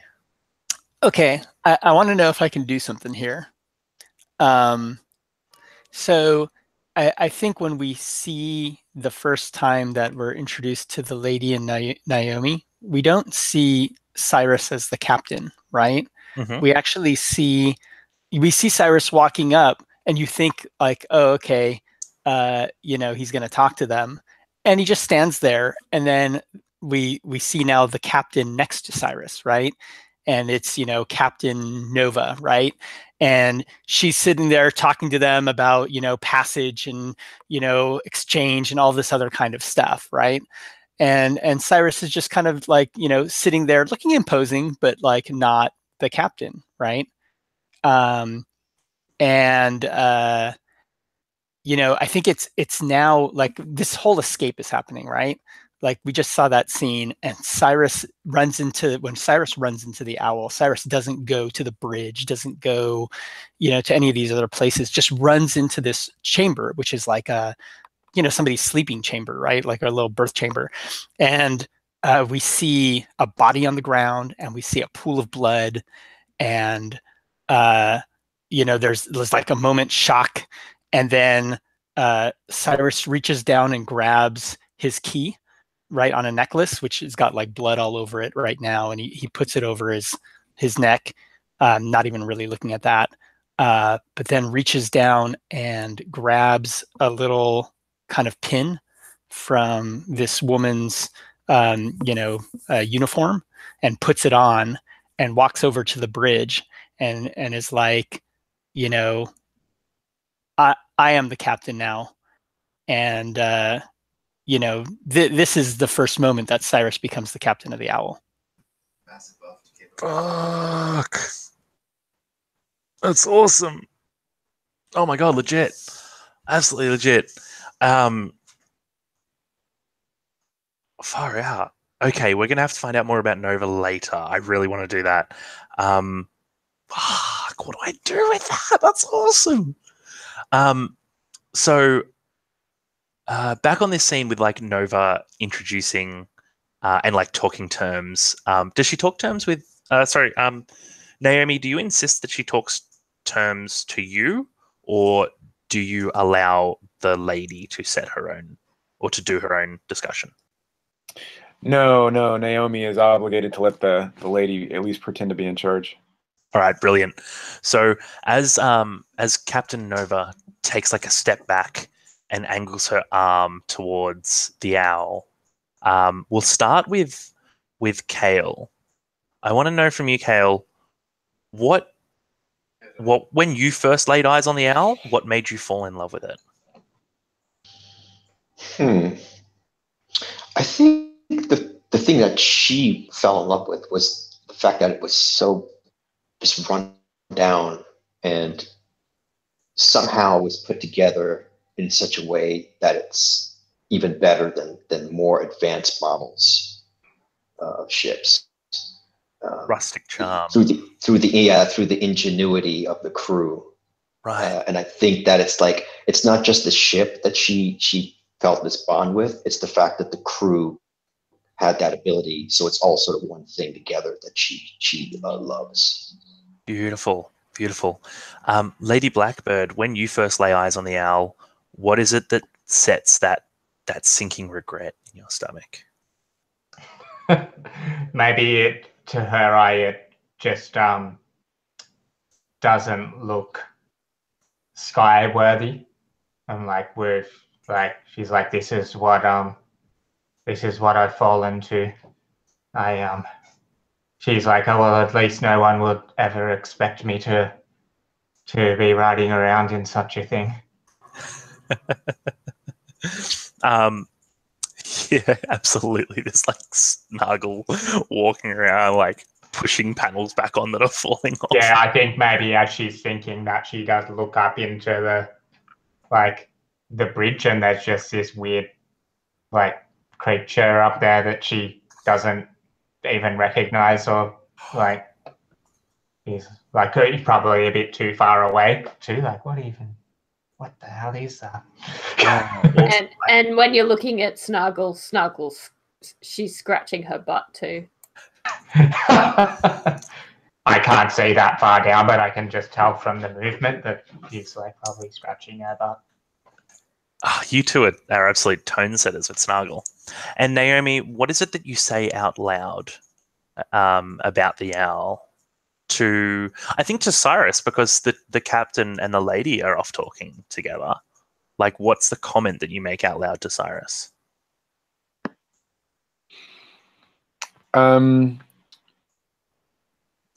So I think Naomi actually comes from a different background, so she speaks a different language. So she says this word in another kind of language first, and I could see Cyrus kind of asking, she's looking up kind of in awe at the ship, and she says this word, and I think Cyrus just sort of looks her up and down and like what? And then Naomi translates and says freedom. Oh my god, I love you guys so much. That's phenomenal. So that kind of low stakes, character learning scene stuff, that's what we call refresh scenes. And because everyone got super involved in that stuff, you all can throw your pools back up to 7 or up to your maximum.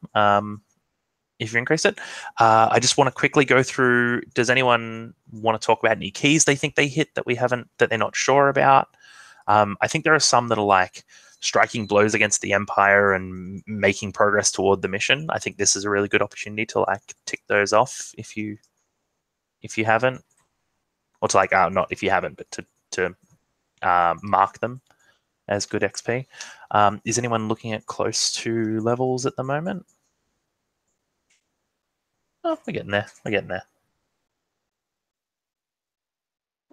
Yeah, I thought I hadn't done a lot deliberately, but then I realized that one of her main keys is about playing the game. So yep, that's good keys right there. Until I guess to a point anyway. Yeah.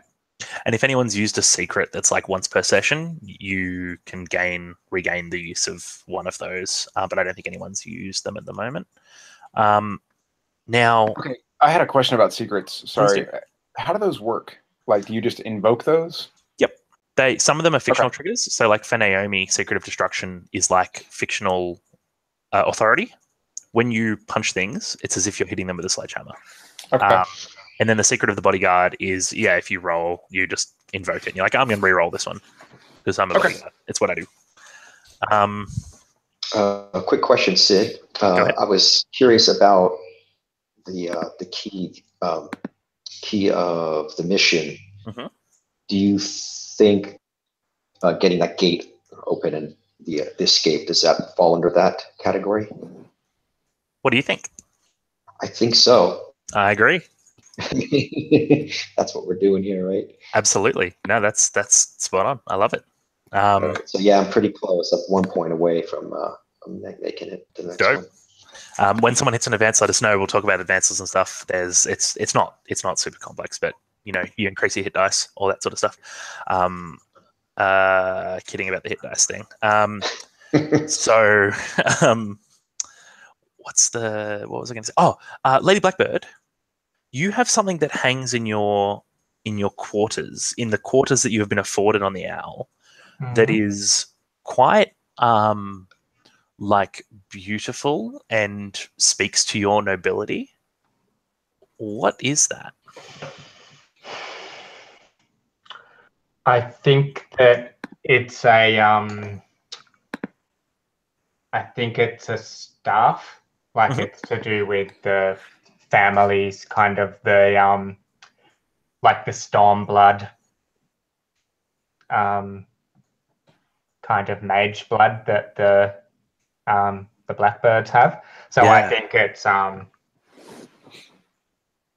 it's another one of those. It looks quite simple at first glance, like a long walking cane or something. But it's I think it's got that same thing. Is that it's almost like, I think it's got a story actually. Have you ever seen those Roman story columns before? So they start at the bottom and they tell a story winding up around the column all the way to the top. They're kind of like an early comic book in some ways. They're sequential art.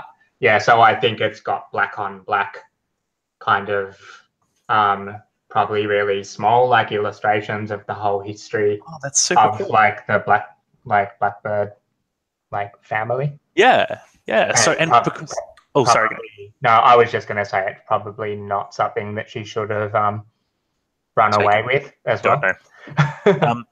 And given that it's probably infused with the magic of your family, it's probably really resistant and hard to damage and mark and stuff like that, right? Cool. So, how do you feel when you walk into your chambers and you see this nebulous mist leaking in through a crack in one of the panels in the side of your wall, and you see this mist starting to corrode the edges of your walking stick? Oh, I'm just glad you didn't say that Snargle was in here playing with it. I would have been heaps angry. So actually, yeah. How do you feel when you see? It's probably the stories on the side closest to the wall have been bubbled away. Yeah, and I think it's actually where it's dissolved is the I guess she runs in and snatches it away, but it's the parts that it's dissolved are the recent history of the Blackbird. It's the parts that actually had her own of her and her parents or something. Yeah, and her own involvement in the family. When you snatch it, where your hands pass through the mist, your skin starts to bubble a little bit, and then the gasp that you breathe in as a little bit of the mist trails across your tongue, you feel it boil away the saliva on your tongue, and we will find out what happens to you. Gross. When we come back in a little bit. Everyone happy to take another 5 break at the moment? Cool. Sure. So I'm at 8:31, so see you all at 8:36 or in 5 minutes from now. You bet. Thank you.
Thanks, Sid.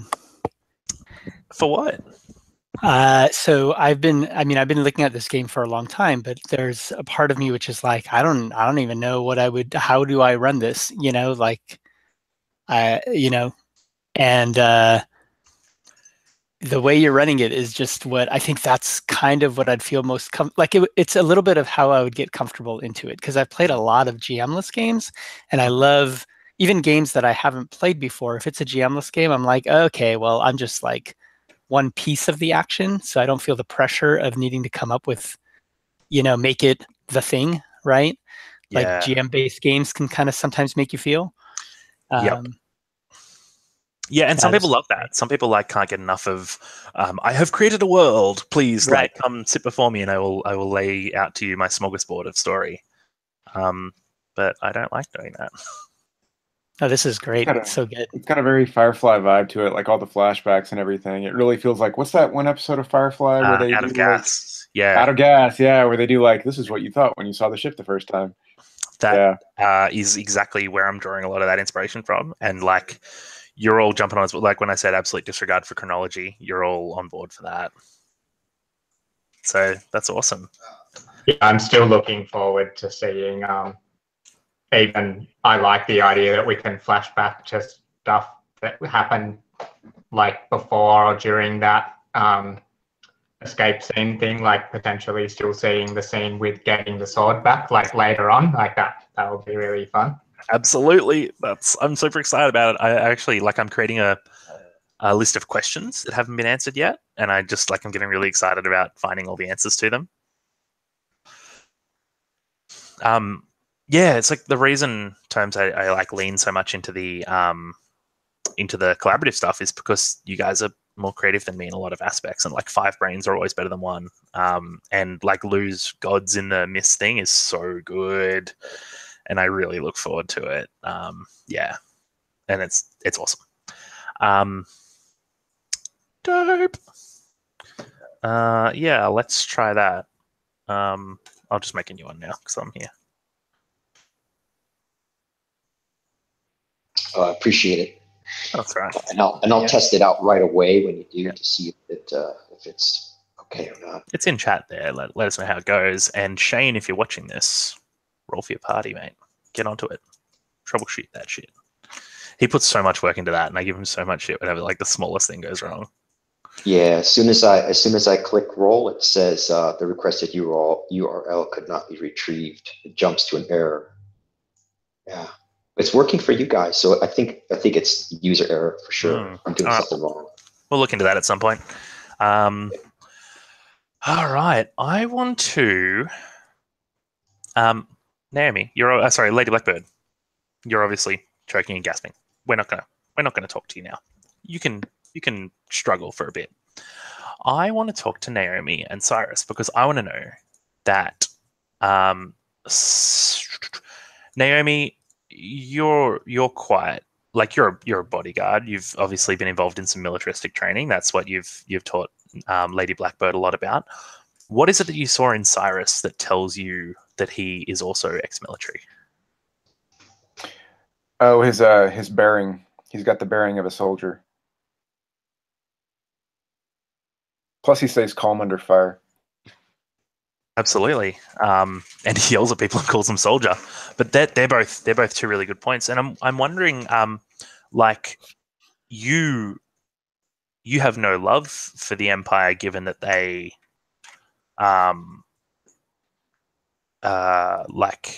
enslaved you, right?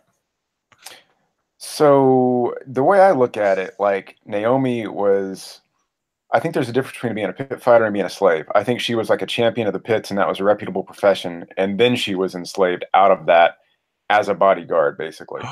So this is your slavery. This is her slavery. She's basically she's a indentured servant, more or less, of the Blackbird house. Whoa, that's cool. So yeah, I could do a cool flashback scene to when she first met Lady Blackbird. I've kind of got that kicking around in my head. You could do it now or later, whatever. No, God, no. I've got nowhere to be. This is perfect. So let's see that scene when you first meet Lady Blackbird. So the way I'm looking at it, Naomi is being like taken through the streets, like she's on the crowd or the shoulders of this like massive crowd of people who were like roaring and cheering her name and whatnot, and they're all purple, like Naomi's skin is purple, and she's on the shoulders of all these people.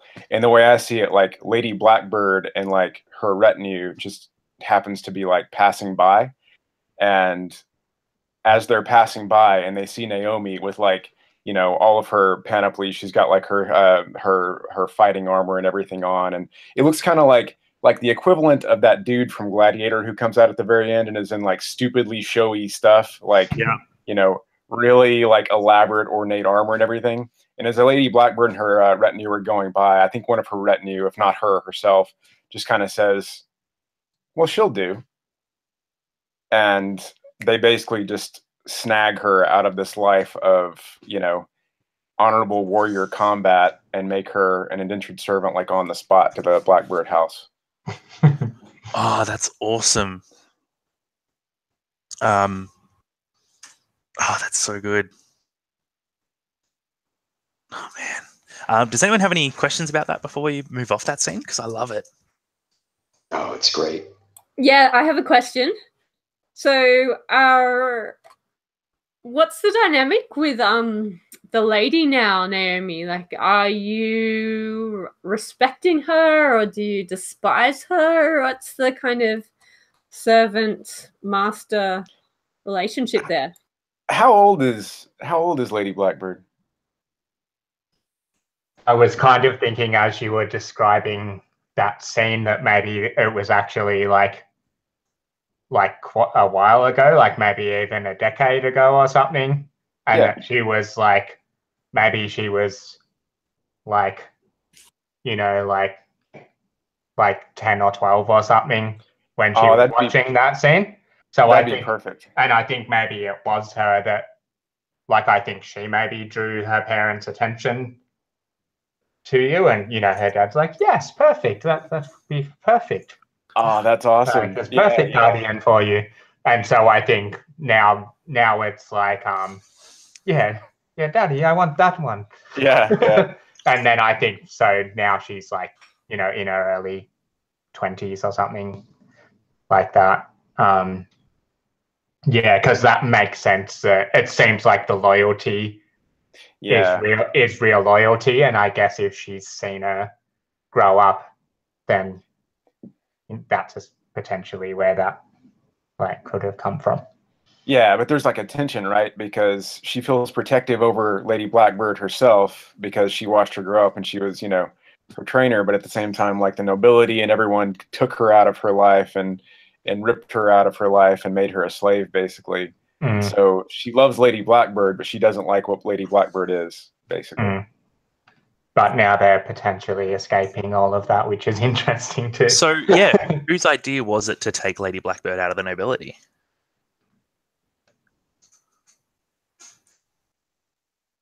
I guess I'll make the question more pointed. Naomi, did you give Lady Blackbird the idea to run away? Oh, that's a good question.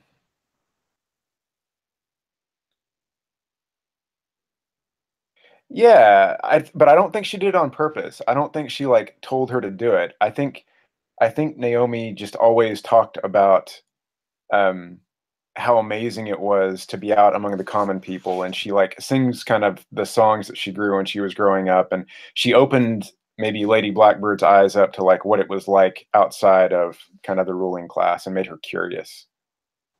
Excellent. I love it. Yeah, it's like an education that her parents, I guess, weren't expecting. It's a bit of informal education she's gotten. Yeah. I like that theme too. Like we mentioned a governess or something before that exposed her to these stories, and then Naomi's like stories have exposed her to ideas probably maybe outside of what it was expected she would have. Yeah. We're going to have to chase down at some point, Lou, your relationship, your existing relationship with Uriah Flint, but I think we're going to breeze over that for now, because instead I want to say, Kale, keeping this ship flying is your job. You're a hell of a mechanic. The ship is currently flying, but it's more luck than quality at the moment. I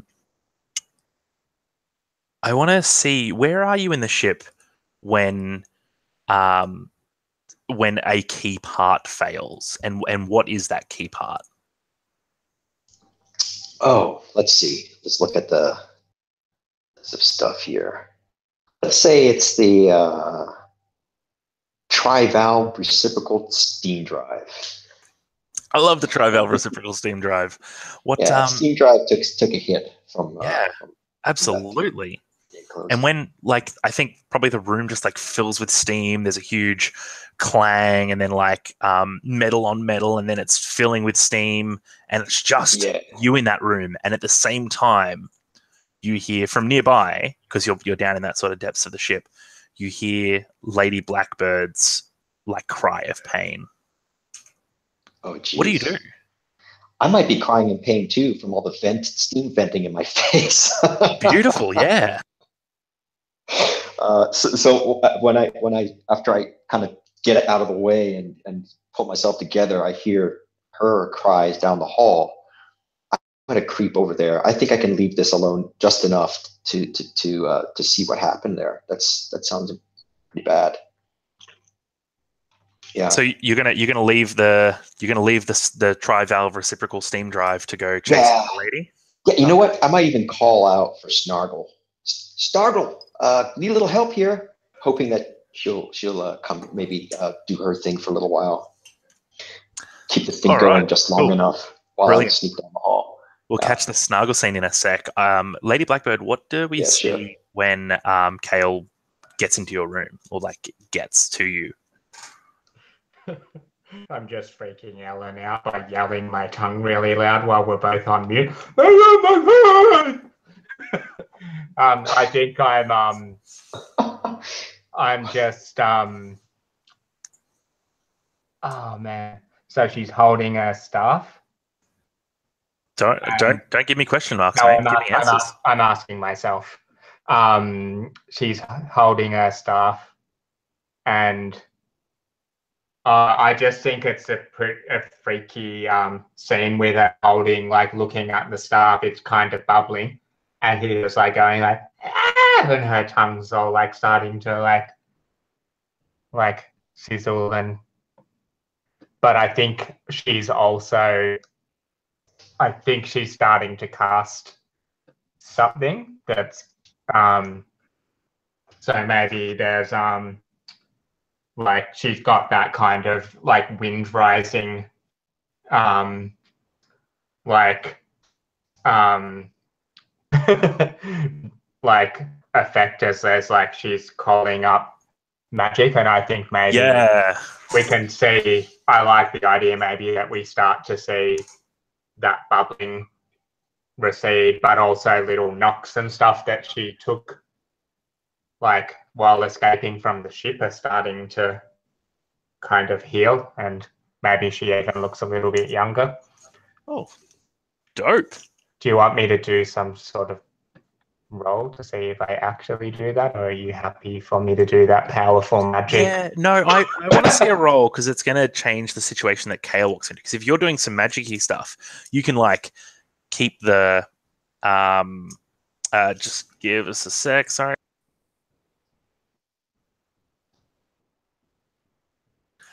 Sorry, just seeing if my roomie needed help down the stairs. If you do the spell, I think your like wind magic is going to be able to like keep the mist at bay. But if not, I think Kale's going to come upon you like really needing some assistance. So let's see it. I think this is probably like a 3. Like you're just keeping this mist at bay, like giving you and healing yourself a little bit. Like I think this is kind of a 3 thing. If that's what challenging is. Difficult, that is. Yeah, sure. Let's give it difficult. Just to get a little bit more flavorful than with my magic that I'm casting, I think she's I'm just looking at it, and there's the channeling thing. So I think perhaps there's like plants in this room, which I guess are meant to keep the air all crisp. And I think we see as she's drawing the power, I think we see as it's healing her, we see the plants like start to wilt and look like sickly in the corner of the room, and then she's pushing I guess we can hear the footsteps of Kale approaching, but she's like pushing she's kind of pushing that corrosive like mist back out of the room. Oh, dude, so good at games. So you're looking at 3. You get a 1 for trying. Yep. What else are you using? I guess I'm doing the Master Sorcerer. Master Sorcerer? What are your tags? So I'm doing spellcasting. I'm doing channeling. It's my Stormblood thing. Ooh. And I'm using wind, I guess, too, to like draw the power into me and push it away. Probably not lightning, so that's 6. 6. Would you like to use any of your pool dice? Yeah, I use 3 of them. Okay, cool. So 9. 1, 2, 3, 4, 5, 6, 7. Wait, I can't count. Okay. And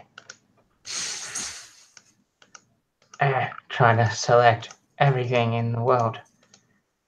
Okay. And then reroll them. Bloop, bloop, bloop, bloop, bloop.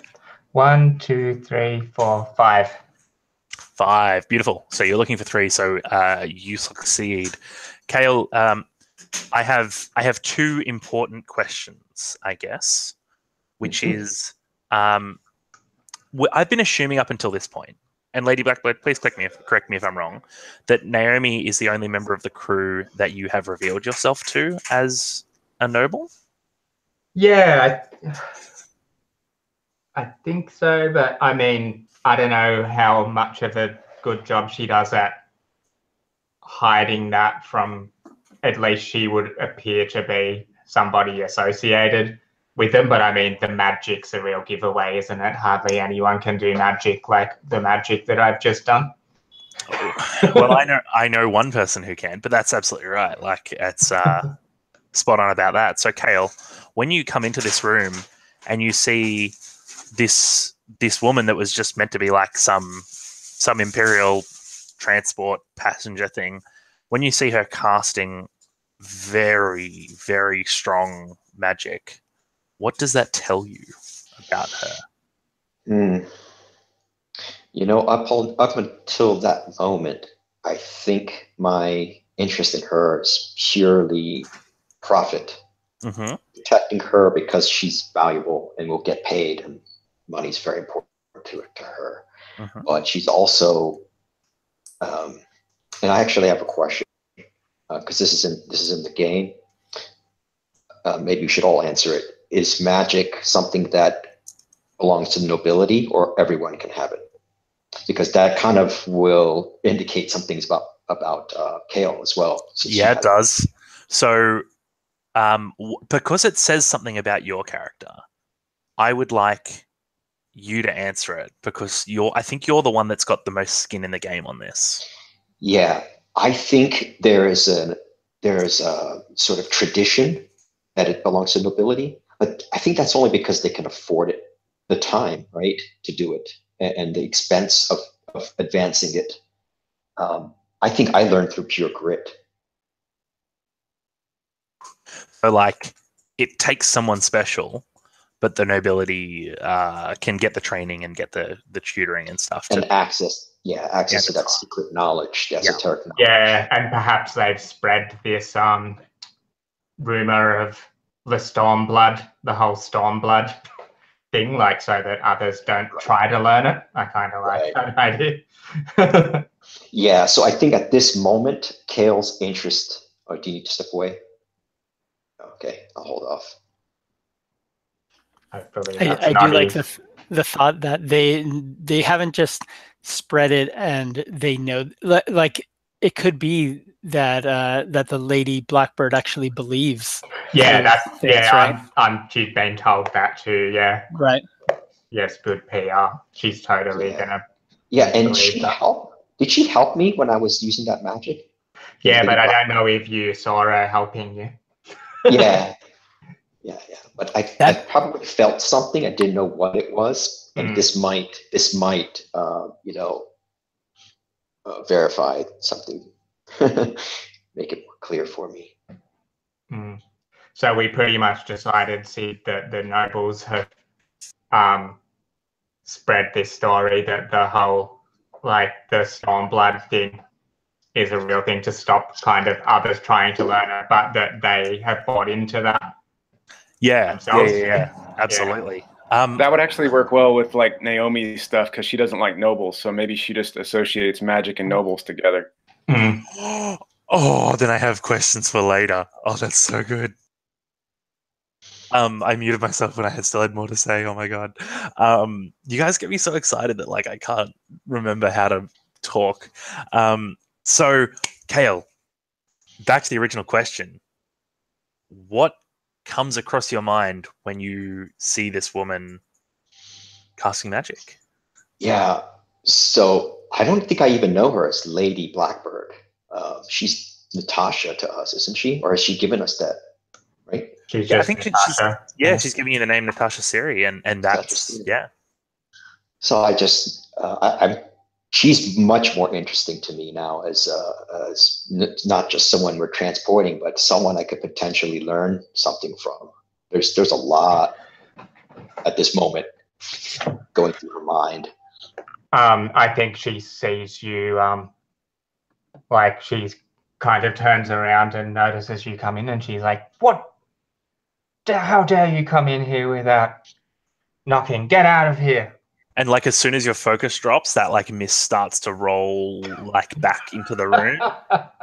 She like does the she like starts calling up the. She's like, "Oh, if you're gonna be in here, like come and help me. I know you must have some noble blood in you somewhere. You're able to cast magic. Oh, no. I saw you earlier."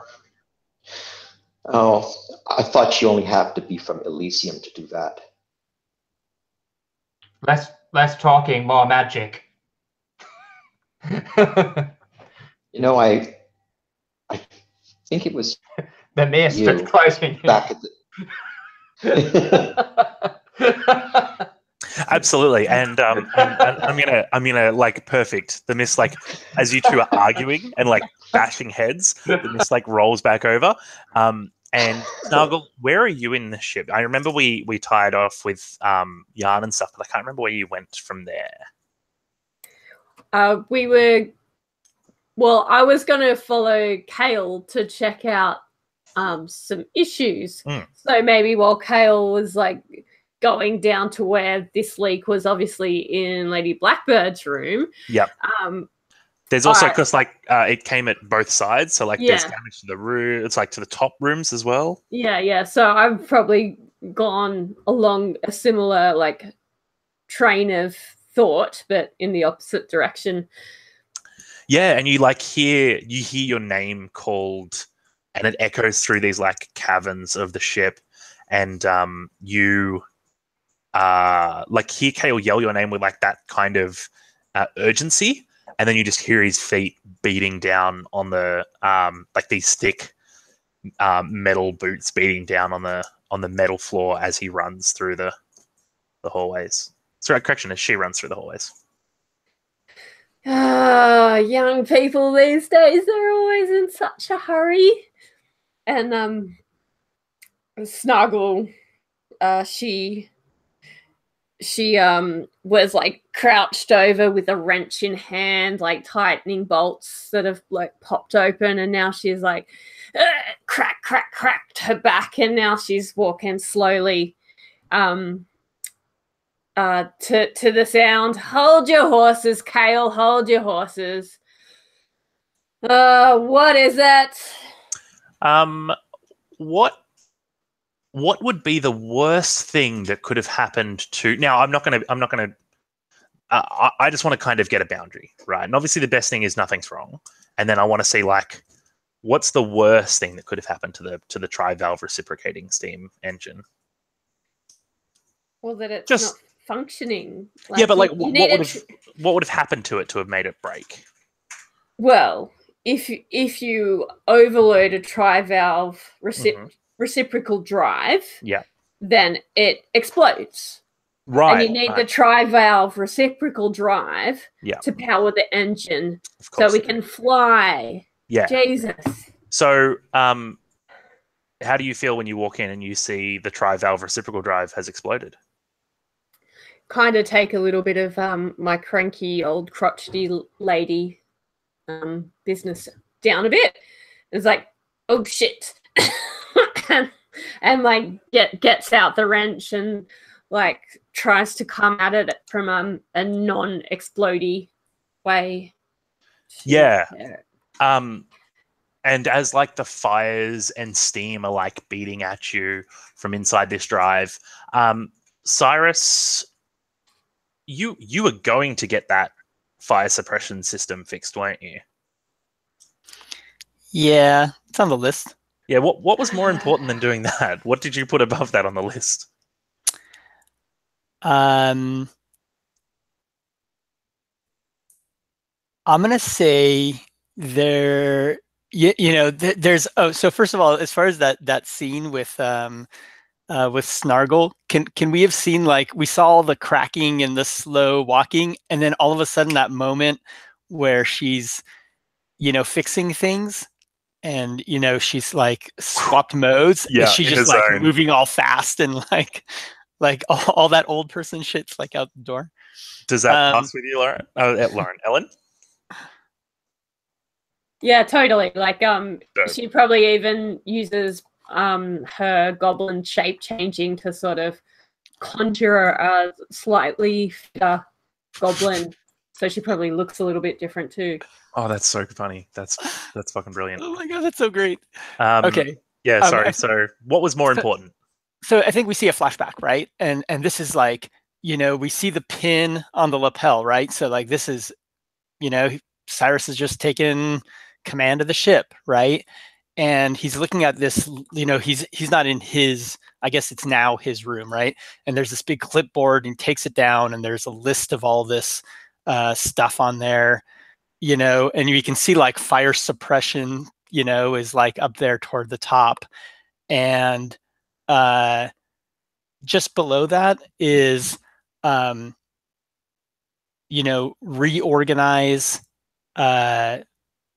reorganize the files, and it's in quotes, right? And you see him, it's not like an iPad, but there is something kind of like weird and magic-y about this little, it's not like a written clipboard. And he just kind of like moves the files thing up to the top of the list, right? And then, throws the thing back on the bed, and you see him walk over to this huge cabinet, and he just starts rifling through it. I can't wait to find out what those files are. Man, that's going to be awesome. I've added that to my list. I can't wait to find out what those are. That's so great. Perfect. So Snargle, tell me, what do you do? Beset by fire and steam, but with the tri-valve reciprocating drive. I'm yelling pilot machinery jargon to Kale, like get this, get that. But obviously Kale's a bit busy. So like I'm looking around and like, Cypress, give me a bloody hand here, and like calling all the names of all the people on the ship. Naomi, Natasha,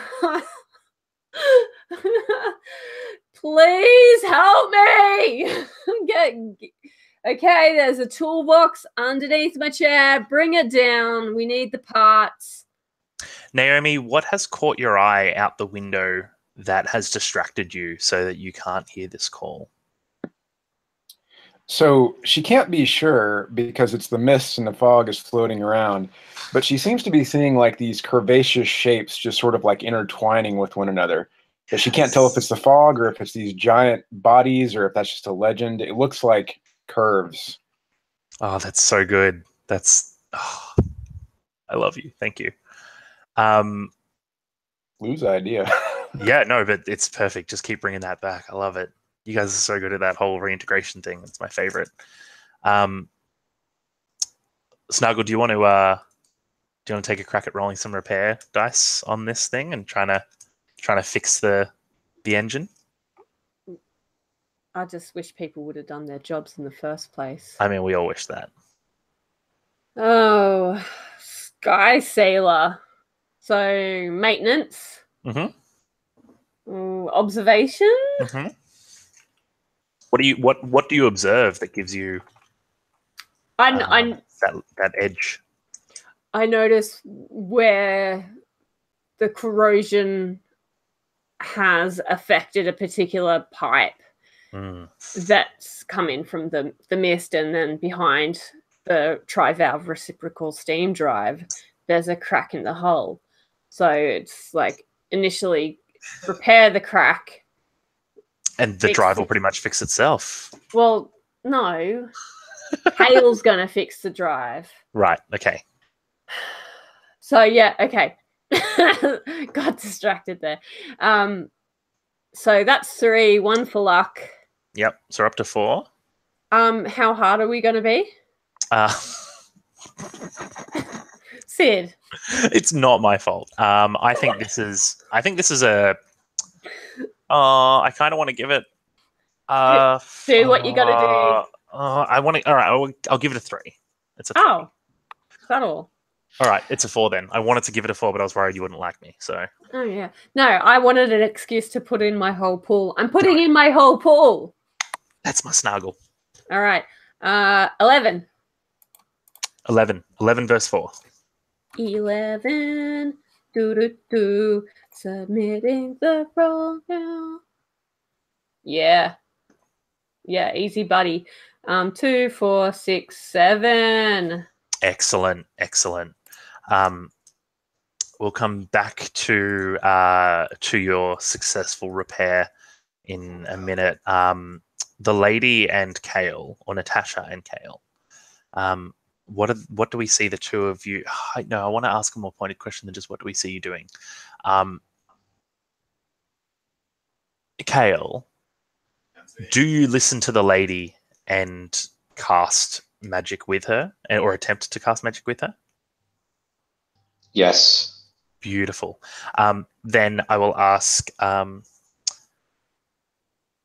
Lady Blackbird, once you've beaten the mist back through the cracks in the wall out into the wild blue beyond, what do? You can't stay here and hold it back forever, can you? Well, I think that the Lady Blackbird turns to Kale, and I think she holds up the staff towards him, and I think she's like, I think maybe with one hand she's maintaining some of that magic, but she's like, do you recognize this? You know of magic? Have you? I've only heard of it. Something like that, anyway. What is that called? Does it have a name other than like magic staff? I think she twirls it around a little, like closer to you, and I think maybe actually she throws it up in her hand and kind of like spins it, and it does that. What are those awesome devices called? You know, the famous one is like it's got a horse on it, and when you spin it, it does that. Fidget spinner? No, it's like a really old-fashioned animation thing. Yeah, it's like a steampunk fidget spinner with horses like on. those carousels or something with the holes. Yeah, maybe they're called like a speleograph or something. I've got to look it up. Speleograph. No, that's not it. Anyway, it's this little I think all I'm trying to say is when she spins it around, I think maybe you see like blackbirds circling around the, I guess it's got some magical effect too, but you see these blackbirds flying around, and I'm subtly trying to like tell you that I'm the Lady Blackbird, which I assume I'm pretty famous, right? Yeah, Kale is blown away by that, and she kind of pulls herself together. And after a couple moments, she says, Lady Blackbird, I know our time is short. We've got a job to do, but will you teach me how you do that before we reach where we're taking you?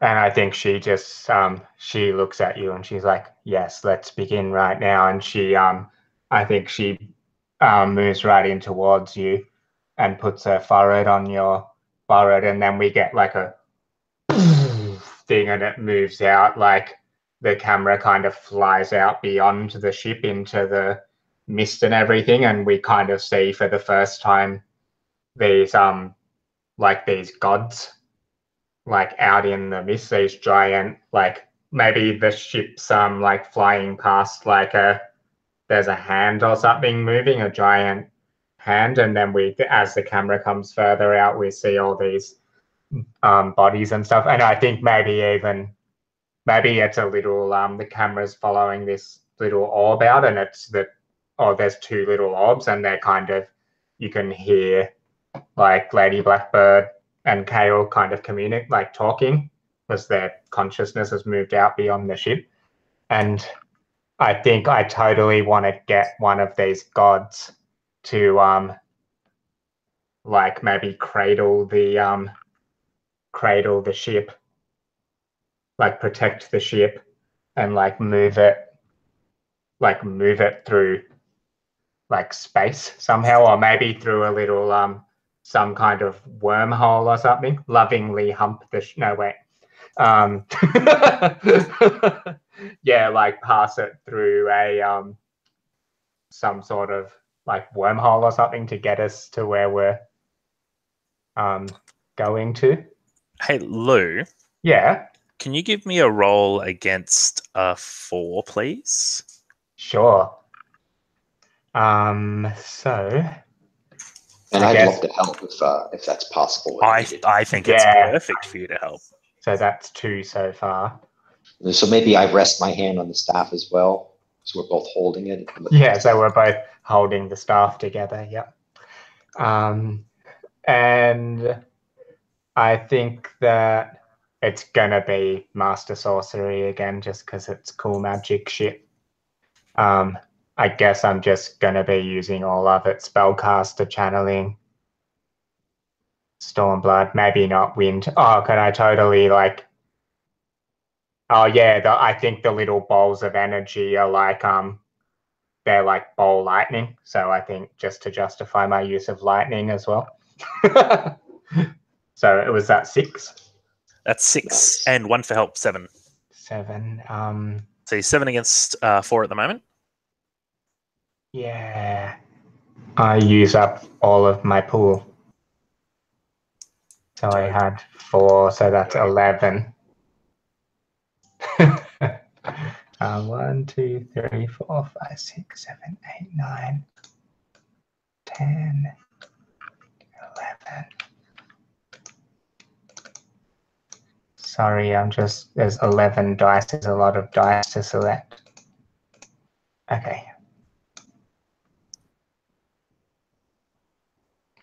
1, 2, 3, 4, 5, 6.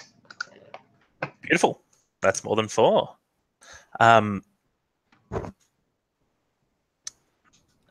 Cyrus, what does it feel like when your ship is sucked through space? What does it feel like to your body and to your consciousness?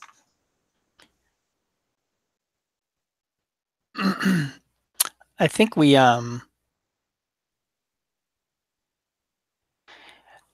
feel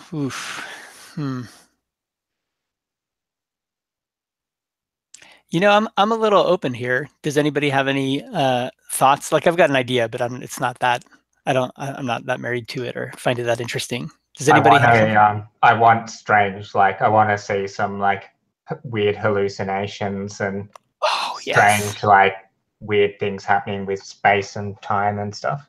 Oh, I love that. I love the idea that you know, everything suddenly becomes like non-Euclidean and weird. Like we see, you know, Cyrus, like all this stuff's about to happen, right? Like the scene just transpired and we're just starting to see the ship getting sucked in through whatever wormhole-y thing it's going through.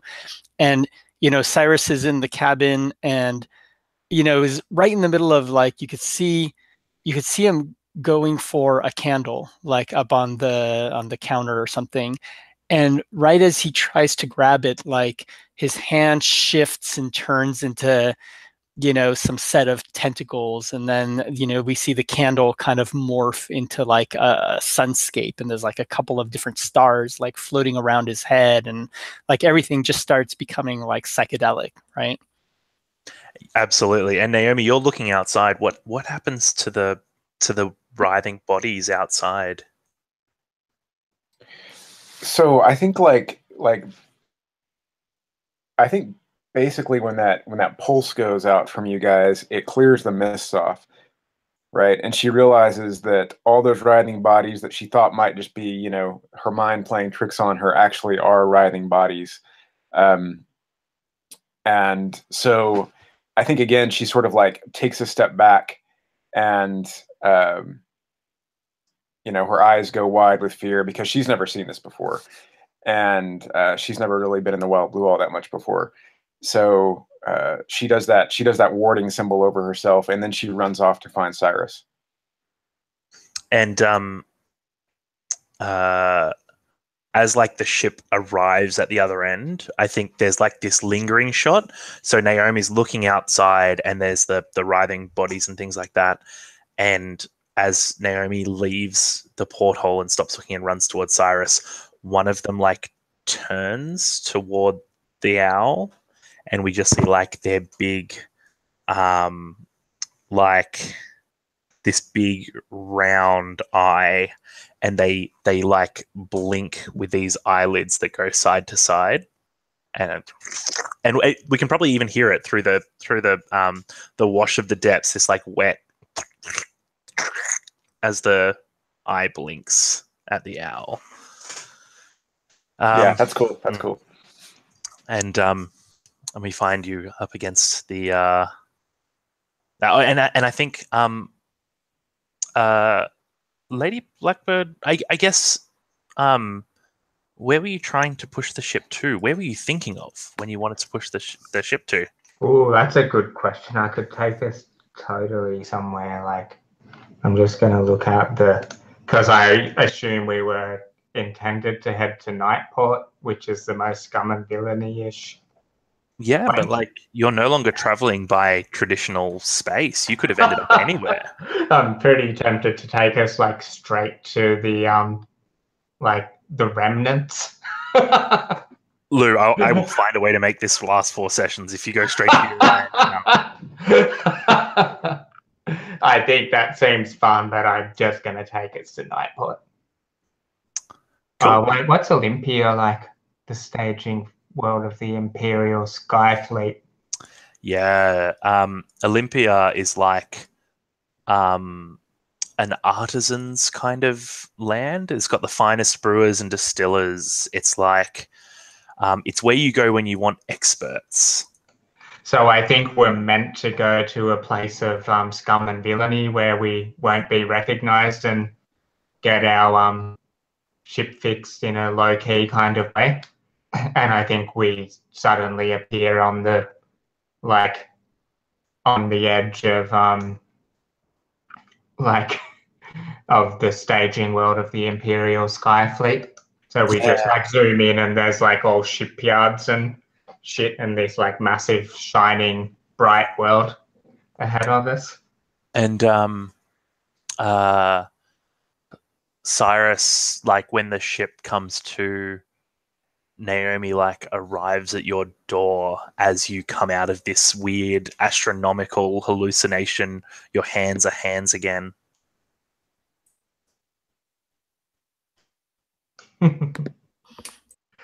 What was the question? What? Oh, good. I didn't give you a question. I just was and next. But you're right. No, so Naomi lands there, and all right. Here's the question: what warning does the ship give you when the planet battery guns of Olympia are locked on to you?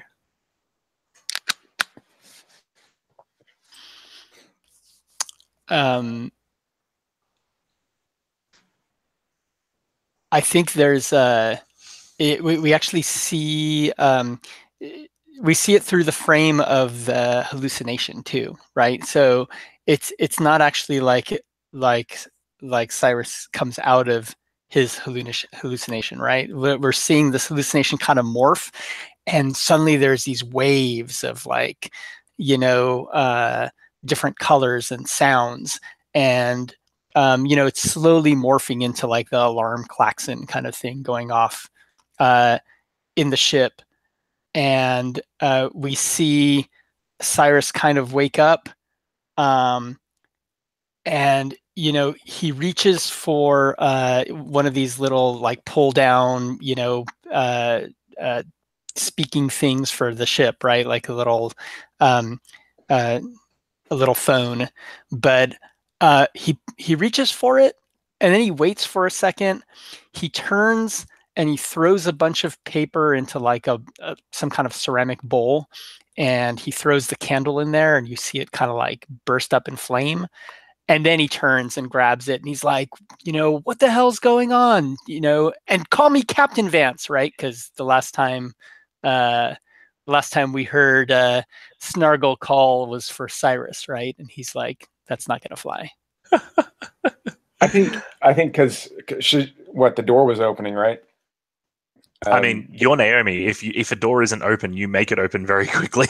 Yeah, so I think he's yelling. Cyrus is yelling this into the mic, into this handheld receiver, and as soon as Cyrus turns around, he's got Naomi's finger like right in his face, like hovering an inch away from his face, and she just like growls like under her breath, "Where have you taken us? And what are you trying to do to her?" I like the idea of you grabbing me by like by the yeah, lapels, okay. She grabs the collar and puts the finger straight in the face. Great. Lady Blackbird and Kale, I think the two of you like come to like wake up next to each other, and I think you've kind of like interlocked in a very similar way to those writhing bodies out in the mist. Like you're kind of over each other and around each other, and it's you realize like as soon as you wake up, Lady Blackbird, that you have accidentally brought the ship to Olympia. And Snargle, you like, I think the tri-valve reciprocating drive engine thing is quiet and like purrs the way it always should, with like a clank here and there, but it's fixed and you've relieved the pressure, and there's no more corrosive acid, so like it feels stable and feels like it's going to keep working for you. And at that moment, you like feel the rock of something very big flying past the owl and like pushing it in its turbulence. And I think we'll pick up on all those threads 7 days from now. Yeah, That was awesome. No. Okay, so what we're going to do now is we're going to take a minute or two's break, grab some water, go to the toilet, whatever you need to do. But basically, it's a D-roll, just like step back out of the thing. We'll come back to it. We'll do a quick debrief, and we're going to do debrief in a Wishes and Stars format, if that works for everyone, which is stuff that you liked and stuff that you want to see in the future episodes. So I'm really, really excited. God, I can't wait to talk about all this, but we must respect the D-roll. I will see you all. Let's go for 2 minutes. We'll go for 9:25 or for 25 past the hour, wherever you are.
I'm really excited I've gotten to play with you again, Toma. It's been so long. Yeah. You know what? It's funny because I actually feel like I've played with you guys recently, but only because I've been I watched all that Fall of Magic stuff, right? So Yeah. like I got that's the first AP I've actually listened to all the way through. Oh, rad. We're gonna Yeah. try get together and do a couple of hours and like do the last couple of places hopefully before we completely forget what the fuck we were doing. Yeah, we were having so much fun playing that. It's really nice. Yeah, there's a few people in the Gauntlet. I always Garrett's one of those. Like I've only played with him the same amount I've played with you, I think, but I'm just like I totally know that guy from all the like Dungeon World I've watched him play and stuff. Oh yeah. I got to play with him a couple weeks ago. We played Dialect.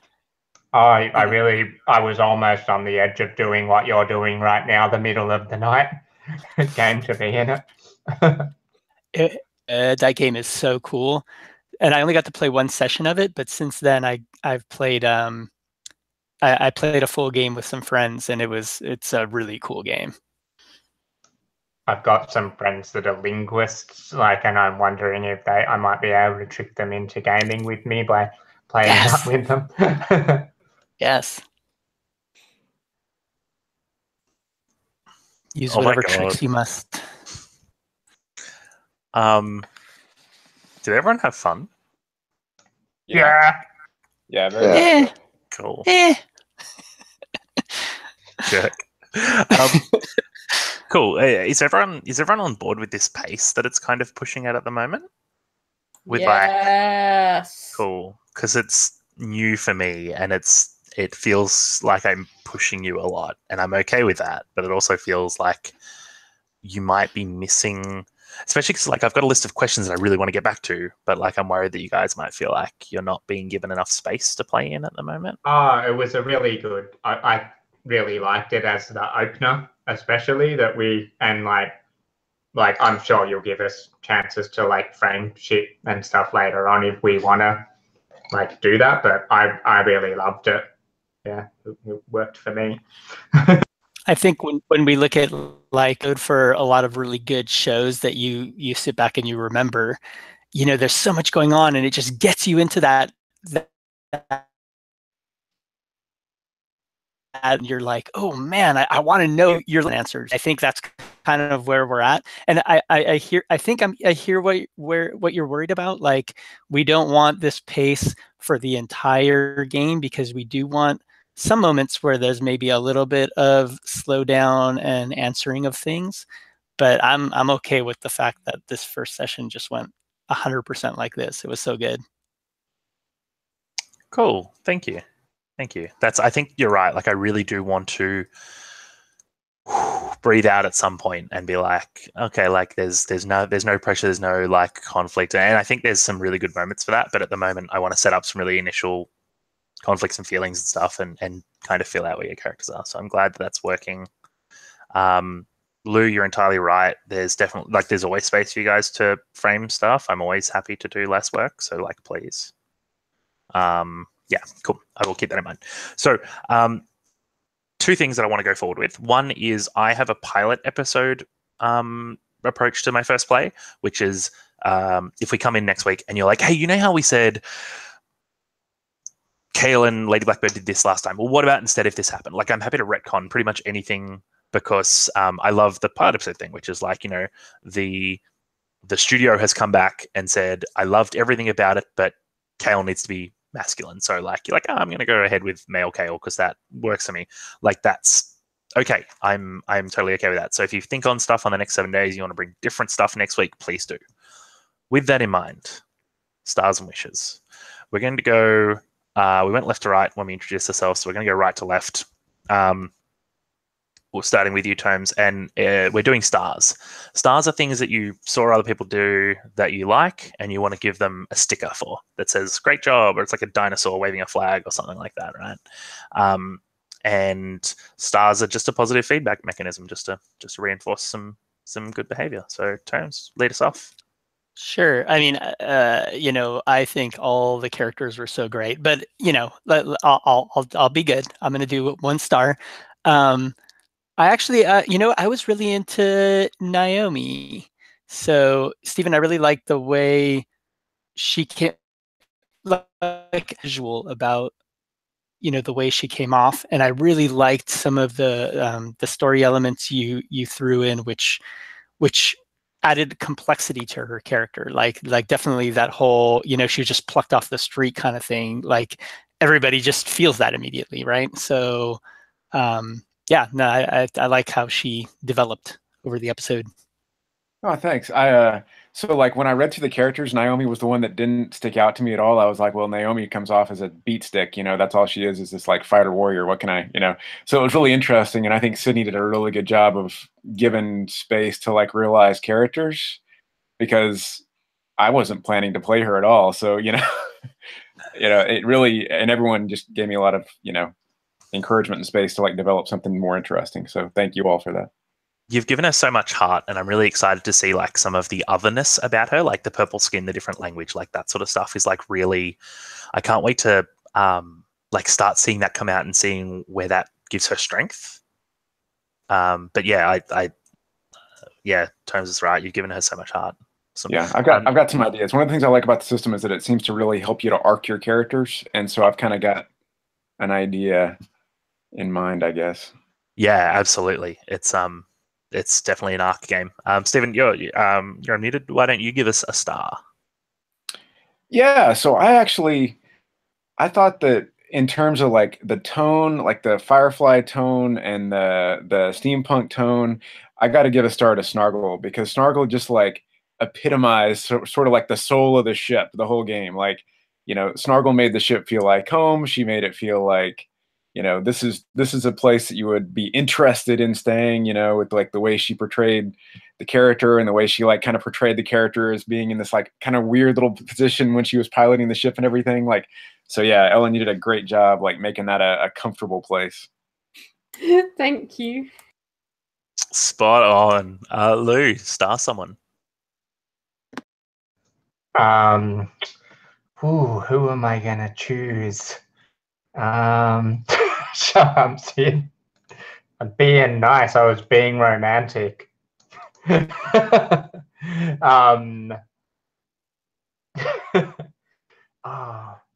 I think that's already been said. I really liked what Ari was doing with Kale, and that connection that our characters were having in like with the magic and stuff, and that scene that we did that connection thing and the whole space thing.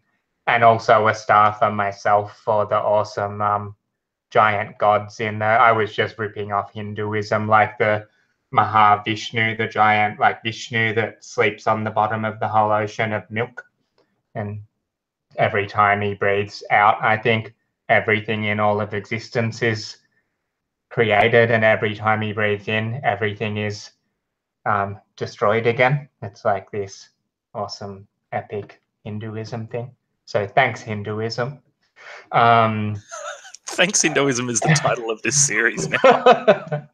I feel I was a Hare Krishna for a while, so I feel like I'm able to like borrow from that with like, you know, relative impunity.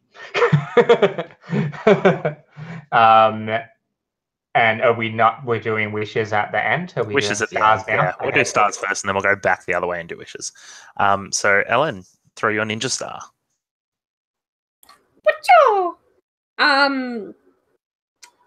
Yeah, Tomes, I really liked the intrigue that you've like weaved in there, and I'm really keen to see, you know, where your priorities lay. Like read the files and everything. But yeah.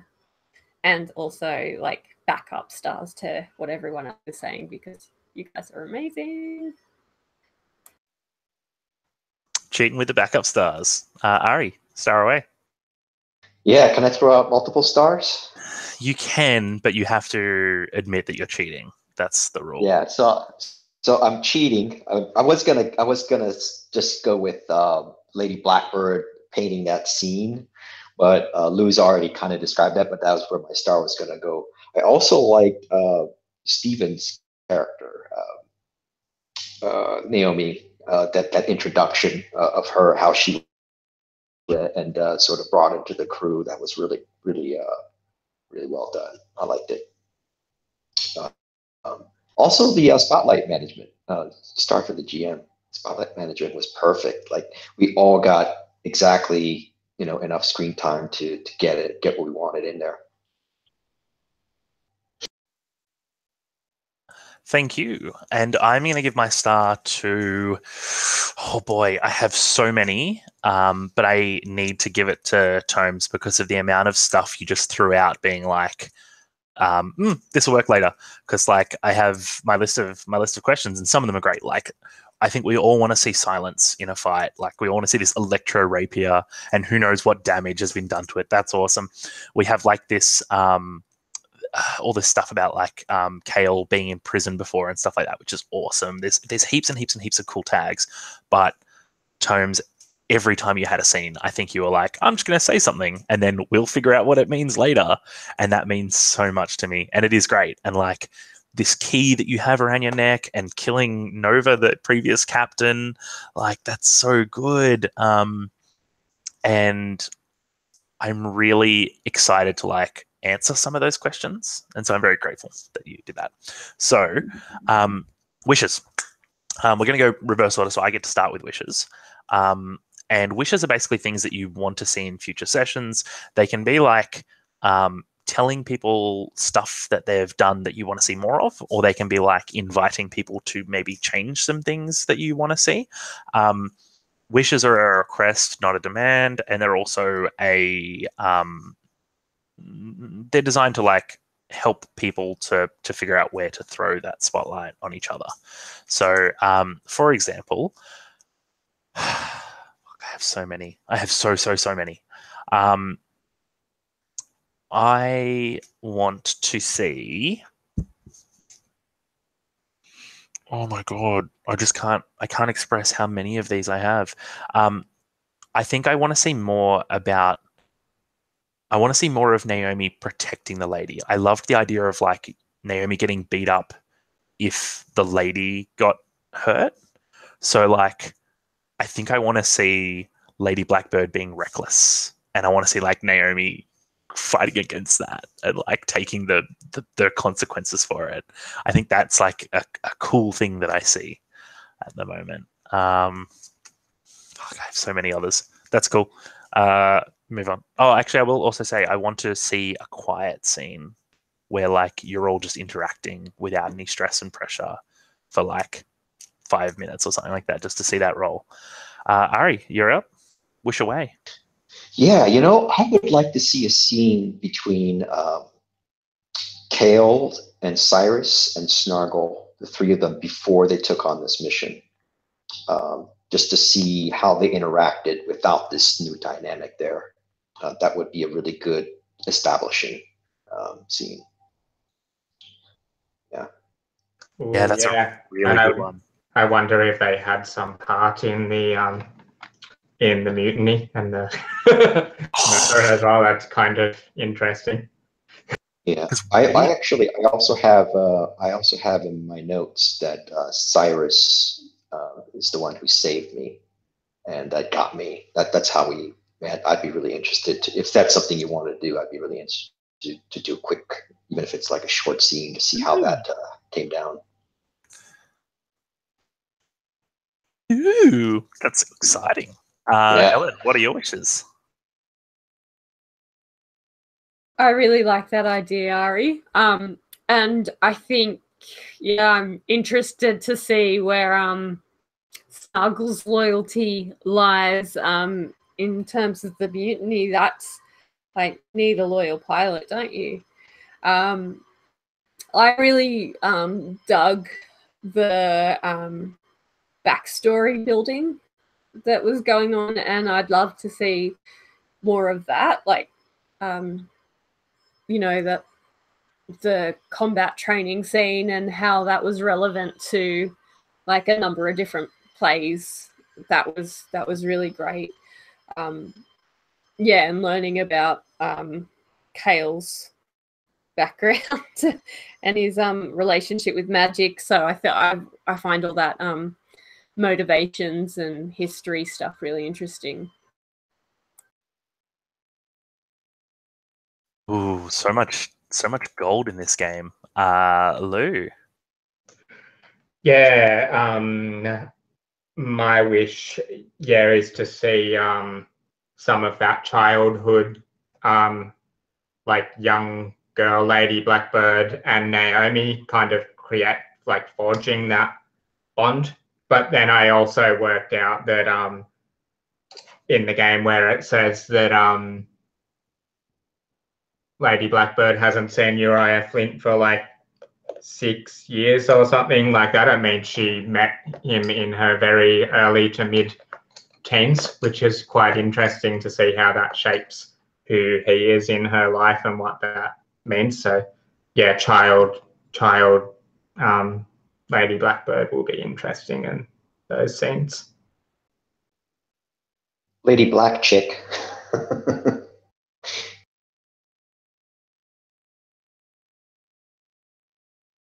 Sorry, I'm like scrambling to like write down things and then write down questions that are coming up for me in my head. I'm just like, Stephen, what are your wishes?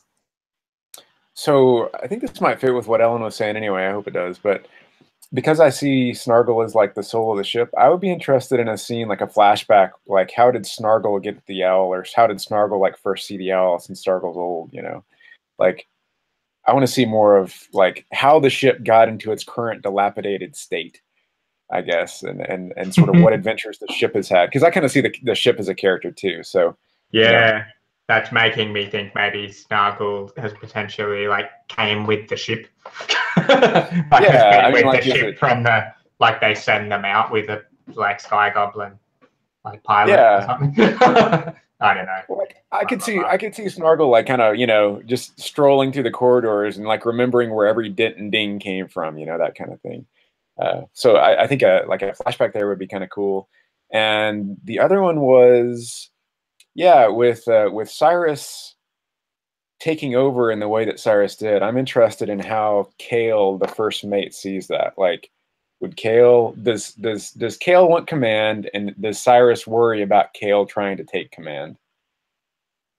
If that's how you know, if that's how you take command.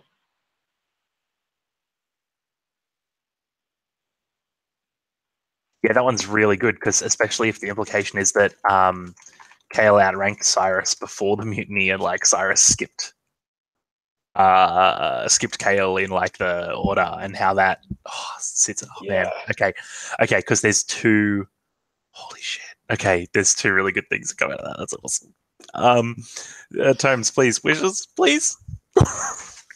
So, you know, I don't want to just repeat, but I'm definitely really into this flashback stuff, right? Like, as much of the story is moving forward, and I think that's so relevant, and I love the fast pace of the stuff, and I definitely want some of those like quieter scenes as well.